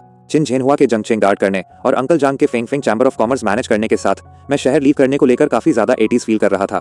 मुझे घर वापस की चीजों को लेकर ज्यादा वरी नहीं करना पड़ेगा। तभी मेरा कम्युनिकेटर रिंग हुआ। वह वांग इक्सिंग था। उसने कहा कि वांग फैमिली चैम्बर ऑफ कॉमर्स का मामला पहले ही सेटल हो चुका है। मैं सरप्राइज था कि ये इतनी जल्दी हो गया। उसने एक्सप्लेन किया कि चिन झेनहुआ के बारे में न्यूज फैल गई थी। हर कोई जानता था कि नया लेवल 400 का पिलर अराइव हुआ था और मेरी वजह से सीधे मेरे घर गया था। उसकी वजह से हाई लेवल एग्जीक्यूटिव्स ने अचानक अपना एटीट्यूड चेंज कर लिया और उसका अपोज करना बंद कर दिया। मैंने उससे कहा कि वो अच्छा है और मेरे कल वहां जाने की कोई जरूरत नहीं है। वांग इक्सिंग एक मोमेंट के लिए थोड़ा स्पीचलेस साउंड हुआ, फिर उसने एक बिटर लाफ दी और कहा कि उसे मुझे समझना हार्ड और हार्ड लग रहा है। मैंने कहा कि ये नॉर्मल है। मैंने उससे वांग फैमिली चैम्बर ऑफ कॉमर्स का फर्म कंट्रोल लेने और फ्यूचर कोऑपरेशन के लिए सीधे अंकल जांग को कांटेक्ट करने को कहा। अंकल जांग फेंग फेंग साइड से ओवरऑल कोऑर्डिनेशन हैंडल करेंगे। वांग इक्सिंग सीरियसली एग्री हो गया। मैंने उसे कुछ सिंपल इंस्ट्रक्शंस दिए और हैंग अप कर दिया। अंकल जांग जो सुन रहे थे, उन्होंने कहा कि वे वांग फैमिली के साथ कनेक्शन पर्सनली हैंडल करेंगे। मैंने उन्हें ट्रबल के लिए थैंक्स कहा। उन्होंने रिप्लाई किया कि मेरे लिए चैम्बर को गार्ड करना उनकी ड्यूटी है। उस रात जंगचिंग में कई लोग ठीक से सो नहीं सके। Feng Feng chamber of commerce reshuffled हो चुका था। एक नया लेवल 400 का पिलर अराइव हुआ था और वांग फैमिली का एटीट्यूड पूरी तरह चेंज हो गया था। एक के बाद एक चीजों ने अपर क्लास को एहसास करा दिया कि शहर में एक नया एरा बिगिन हो चुका था। उस सुबह मैं जागा और लिटिल ऑरेंज कैट को पोक किया। मैंने उससे कहा काम का समय हो गया। उसने लेजली अपना पंजा वेव किया और वेल्थ रिक्रूटमेंट यूज किया। मुझे 1.3 मिलियन गोल्ड कॉइंस मिले। ये कल के 1 मिलियन से ऊपर था, वांग फैमिली चैनल्स की बदौलत। मैंने उसका हेड रब किया और कहा कि उसने अच्छा किया, इसलिए आज एक्स्ट्रा फूड। वो तुरंत परकअप हो गई। मैंने घर पे लास्ट कुछ मैटर्स हैंडल करना फिनिश किया। Uncle Zhang most of the morning मुझे साइलेंटली फॉलो करते रहे। फिर फाइनली पूछा कि क्या स्पेशल फोर्सेज में जाना डेंजरस होगा। मैंने कहा कि डेंजर हो सकता है, लेकिन अपॉर्चुनिटीज ज्यादा होंगी। उन्होंने सिर हिलाया और मुझसे कहा कि मेरे पेरेंट्स को प्राउड होता। वे हमेशा चाहते थे कि मैं अपना खुद का पाथ वॉक करूं। उन्होंने बस मुझसे खुद को प्रोटेक्ट करने को कहा। मैंने कहा कि मैं करूंगा। नून में इंस्ट्रक्टर लू चेन विला के बाहर अपर हुए। उसने कहा, लीव करने से पहले हमें किसी से मिलना है। हम सीधे सिटी लॉर्ड के मेंशन के पीछे एक कोर्टयार्ड में टेलीपोर्ट हो गए। वो सीनियर चिन थे। इंस्ट्रक्टर लू चेन ने मुझे बताया कि चिन झेनहुआ उसके यूनिवर्सिटी टीचर रहे थे। जब हम एंटर हुए, चिन झेनहुआ यार्ड में अभ्यास कर रहे थे। वे कल रात के मुकाबले काफी बेहतर दिख रहे थे। उन्होंने लू चेन को कैजुअली ग्रीट किया, उसे एक स्टिफ ब्रेड बुलाकर। लू चेन ने फिर भी उन्हें रिस्पेक्ट शो की। चिन झेनहुआ ने मुझसे पूछा कि मैं कैसा सोया और क्या मुझे घर लीव करने का दुख है। मैंने कहा कि ये ठीक है। तभी लू चेन ने नोटिस किया कि उनकी इंजरी पूरी तरह गायब थी और वो शॉक देखा। चिन झेनहुआ ने उसे बताया कि मैंने कल रात एक स्किल से इसे हील कर दिया था। लू चेन ने पूछा कि क्या मैं वाकई high level abyssal corrosion clear कर सकता हूं। मैंने कहा कि मेरे पास एबनॉर्मल स्टेटस के लिए एक स्किल है। लू चेन ने अपने टीचर को हील करने के लिए मुझे पर्सनली थैंक्स कहा। मैंने कहा कि ये कुछ नहीं था। सीनियर चिन एक हीरो थे जिन्होंने प्रोटेक्ट किया था। चिन झेनहुआ ने मुझे स्काई ड्रैगन के बारे में कुछ एडवाइस दी और मुझसे जंगचेंग को डिसग्रेस न करने को कहा। मैंने प्रॉमिस किया कि मैं नहीं करूंगा। लीव करने से पहले चिन झेनहुआ ने कहा कि वे मेरे एक दिन सुपर पावर हाउस बनने का वेट करेंगे। हमने अपने गुड बायज कहे और इंस्ट्रक्टर लू चेन मुझे लेकर सीधे स्काई में फ्लाई कर गया। उसी मोमेंट हवा मेरे कानों में रोर करने लगी। मुझे अपने पैरों के नीचे कुछ फील नहीं हो रहा था क्योंकि जंगचेंग नीचे तेजी से श्रिंक हो रहा था। सिटी लॉर्ड का mansion, profession center, Fingfing chamber of commerce headquarter और मेरा फैमिली विला, वे सभी प्लेसेस जहां मैं बड़ा हुआ था बस कुछ ही सेकंड्स में ब्लरी शिप्स में टर्न हो गए। इंस्ट्रक्टर लू चेन के आसपास कोई स्पेशल बैरियर था, इसलिए मुझे स्ट्रॉन्ग विंड या फॉलिंग सेंसेशन फील नहीं हुआ। लिटिल ऑरेंज कैट अपने पंजों से मेरे कॉलर को टाइटली ग्रिप कर रही थी। पूंछ स्टिफ थी और वो डरी हुई दिख रही थी। मैंने उसका हेड पैट किया और उससे पैनिक न करने को कहा। उसने बस अपना फेस मेरे कॉलर में और डीपर बरी कर लिया। मैंने सीनियर लू से पूछा कि हम कहाँ जा रहे हैं। उसने कहा कि हम पहले कुछ यूनिवर्सिटीज पर स्टॉप कर रहे हैं ताकि मेरी तरह दूसरे न्यू रिक्रूट्स को पिक कर सके। 5 ग्रेट एकेडमीज के कुछ स्टूडेंट्स जिन्होंने तियानलोंग सिलेक्शन पास किया था, प्लस एक दूसरे स्कूल का जीनियस। मैं उनके लेवल को लेकर थोड़ा क्यूरियस हुआ। जंगचेंग में 5 ग्रेट एकेडमीज में से किसी एक में जाना बहुत बड़ी न्यूज होती थी, लेकिन यहाँ वे बस न्यूकमर्स का एक दूसरा बैच थे। लू चेन ने मुझसे जंगचेंग से आने को लेकर इंफीरियर फील न करने को कहा। तियानलोंग सिर्फ स्ट्रेंथ, पोटेंशियल, कॉम्बैट अचीवमेंट्स और वैल्यू की केयर करता है, बैकग्राउंड की नहीं। मैंने कहा कि मैं इंफीरियर फील नहीं कर रहा हूँ, बस ये जानने में इंटरेस्टेड हूँ कि दूसरे कितने स्ट्रॉन्ग थे। उसने कहा कि मैं जल्द ही देख लूंगा। सबको पिक करने के बाद हम तियानलोंग ट्रेनिंग कैंप की तरफ हेड करेंगे। सभी न्यूली सिलेक्टेड प्रोफेशनल्स पहले वहां इनिशियल ट्रेनिंग के थ्रू जाते हैं। उसने मुझे रिमाइंड कराया कि कैंप में खुद को पीछे न रोकूं, मुझे रिसोर्सेज के लिए फाइट करनी होगी। मैं जितना बेहतर परफॉर्म करूंगा मुझे उतना ही ज्यादा सपोर्ट मिलेगा। मैंने कहा कि मैं समझ गया। फिर हमने एक स्पेशल रिपल के थ्रू स्टेप किया और एक मच बिगर शहर के ऊपर अपर हुए। वहां का प्रोफेशन सेंटर जंगचेंग से कहीं ज्यादा लार्जर था और मैं सिटी वॉल्स के बाहर कई हाई लेवल डंगोन एंट्रेंसेस देख सकता था। हम एक टॉल बिल्डिंग की रूफ पर लैंड हुए जहां लगभग 20 साल का एक लंबा स्टडी लड़का पहले से ही वेट कर रहा था। उसके पास एक ब्लैक और रेड कॉम्बैट सूट था और पीठ पर एक बड़ी नाइफ थी। उसका नाम शेन जिंगले था, तियानसे एकेडमी का एक सोफोमोर। वो काफी एरोगेंट दिख रहा था। उसने मुझे नोटिस किया और पूछा कि क्या मैं भी इस बैच में ट्रेनिंग कैंप ज्वाइन कर रहा हूँ। मैंने हाँ कहा। उसने पूछा कि मैं किस एकेडमी से हूँ। जब मैंने उसे बताया कि मैंने अभी यूनिवर्सिटी स्टार्ट नहीं की है और सिर्फ जंगचेंग से एक हाई स्कूल सीनियर हूँ, वो पूरी तरह शॉक्ड था। उसने पूछा कि क्या मैं सीरियस हूँ, एक हाई स्कूल सीनियर जिसे सीधे तियानलोंग द्वारा ले जाया जा रहा हो। उसने इंस्ट्रक्टर लू चेन से ये तक पूछ लिया कि क्या मैं कोई कनेक्शन हायर हूँ। लू चेन ने कोल्डली कहा कि तियानलोंग ऐसा नहीं करता। शेन जिंगले और भी क्यूरियस हो गया और उसने मेरे टैलेंट के बारे में पूछा, लेकिन लू चेन ने उसे दूसरे लोगों के प्रोफेशंस में ट्राई न करने को कहा। हमने उसे पिक किया और कंटिन्यू किया। शेन जिंगले पूरे रास्ते बातें करता रहा। वो बहुत कॉन्फिडेंट था और उसने मुझे बताया कि कैसे उसने 100 एकेडमी वॉर के थ्रू अपनी राह फाइट की, 5 ग्रेट एकेडमीज के सोफोमोर्स को बीट किया, भले ही वो एक रेगुलर स्कूल से आया था। उस परफॉर्मेंस ने तियानलोंग का अटेंशन गेन किया। उसने कहा कि उसने यहाँ तक का अपना रास्ता फाइट किया। फिर उसने खुद को दोबारा इंट्रोड्यूस किया और सजेस्ट किया कि हम एक अलायंस फॉर्म करें। मैंने एक आईब्रो रेज की और पूछा कि किस तरह का अलायंस। शेन जिंगले ने सिर हिलाया और कहा कि ट्रेनिंग कैंप में एंटर करने के बाद वहाँ बहुत कॉम्पिटिशन होगा। 5 ग्रेट एकेडमीज के लोग सब एरोगेंट थे और वो उससे हेट करता था। उसने सजेस्ट किया कि हम टीम अप करें और उन्हें साथ मिलकर क्रश कर दें।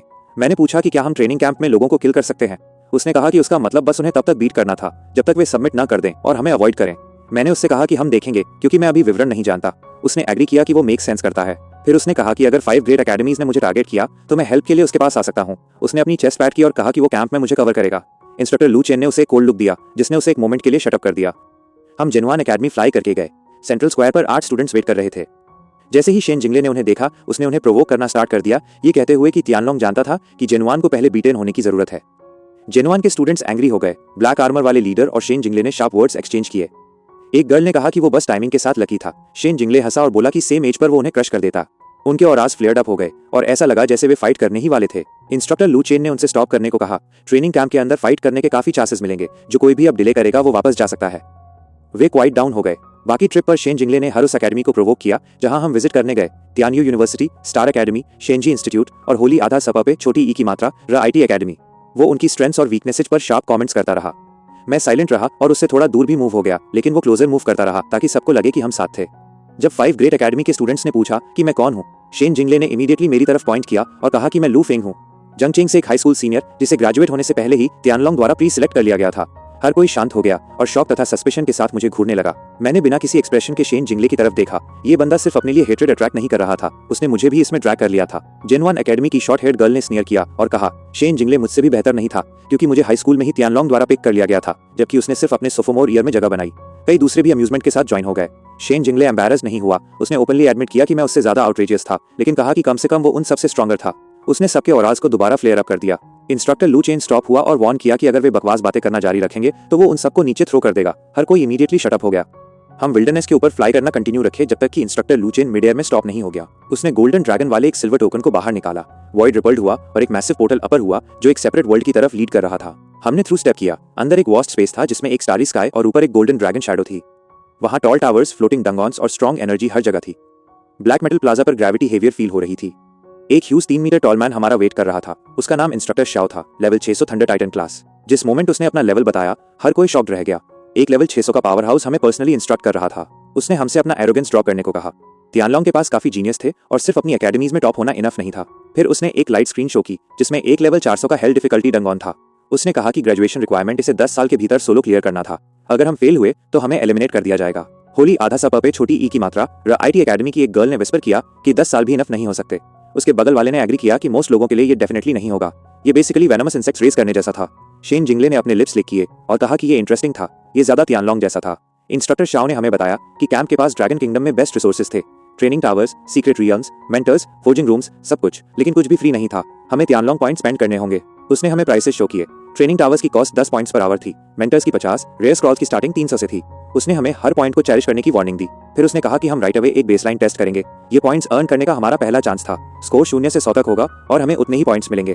हर कोई एक्साइटेड और कॉम्पिटिटिव हो गया। किसी ने पूछा कि क्या टेस्ट फेयर था, क्योंकि लेवल्स डिफरेंट थे और मेरी तरफ ग्लैंस किया। इंस्ट्रक्टर शाओ ने कहा कि टेस्ट लेवल के हिसाब से डिफिकल्टी एडजस्ट करता था और ओवरऑल परफॉर्मेंस इवैल्यूएट करता था। शेन जिंगले अचानक ग्रीन हुआ और उसने एक बड़ा बेट लगाया। जो कोई भी उससे नीचे रैंक करेगा वो उसे 10 पॉइंट्स ईच ऑफ करेगा और वो अपने से ऊपर वाले किसी भी इंसान को 50 पे करेगा। 5 ग्रेट एकेडमीज के लोग एंग्री हो गए और एक्सेप्ट कर लिया। तभी मैं आगे स्टेप किया और कहा कि मैं भी बैच ज्वाइन करना चाहता हूँ। उन्होंने एक हाई स्कूल स्टूडेंट होने के लिए मेरा मजाक उड़ाया और कहा कि मुझे बुली करना ऑनरेबल नहीं होगा। मैंने उनसे कहा कि अगर वे हिम्मत नहीं करते तो बस ऐसा कह दें। उसने उन्हें पिस्ड ऑफ कर दिया। ब्लैक आर्मर वाले बंदे ने रूल्स चेंज किए ताकि अगर मैं हारूं तो मुझे पे ना करना पड़े। मैंने रिफ्यूज कर दिया और कहा कि हम इसे फेयर रखेंगे। अगर मैं हारा तो मैं उनमें से हर एक को 50 पॉइंट्स पे करूंगा। हर कोई मेरी तरफ ऐसे देखने लगा जैसे मैं क्रेजी हूँ। शेन जिंगले हंसा और बोले कि मेरे पास गट्स हैं।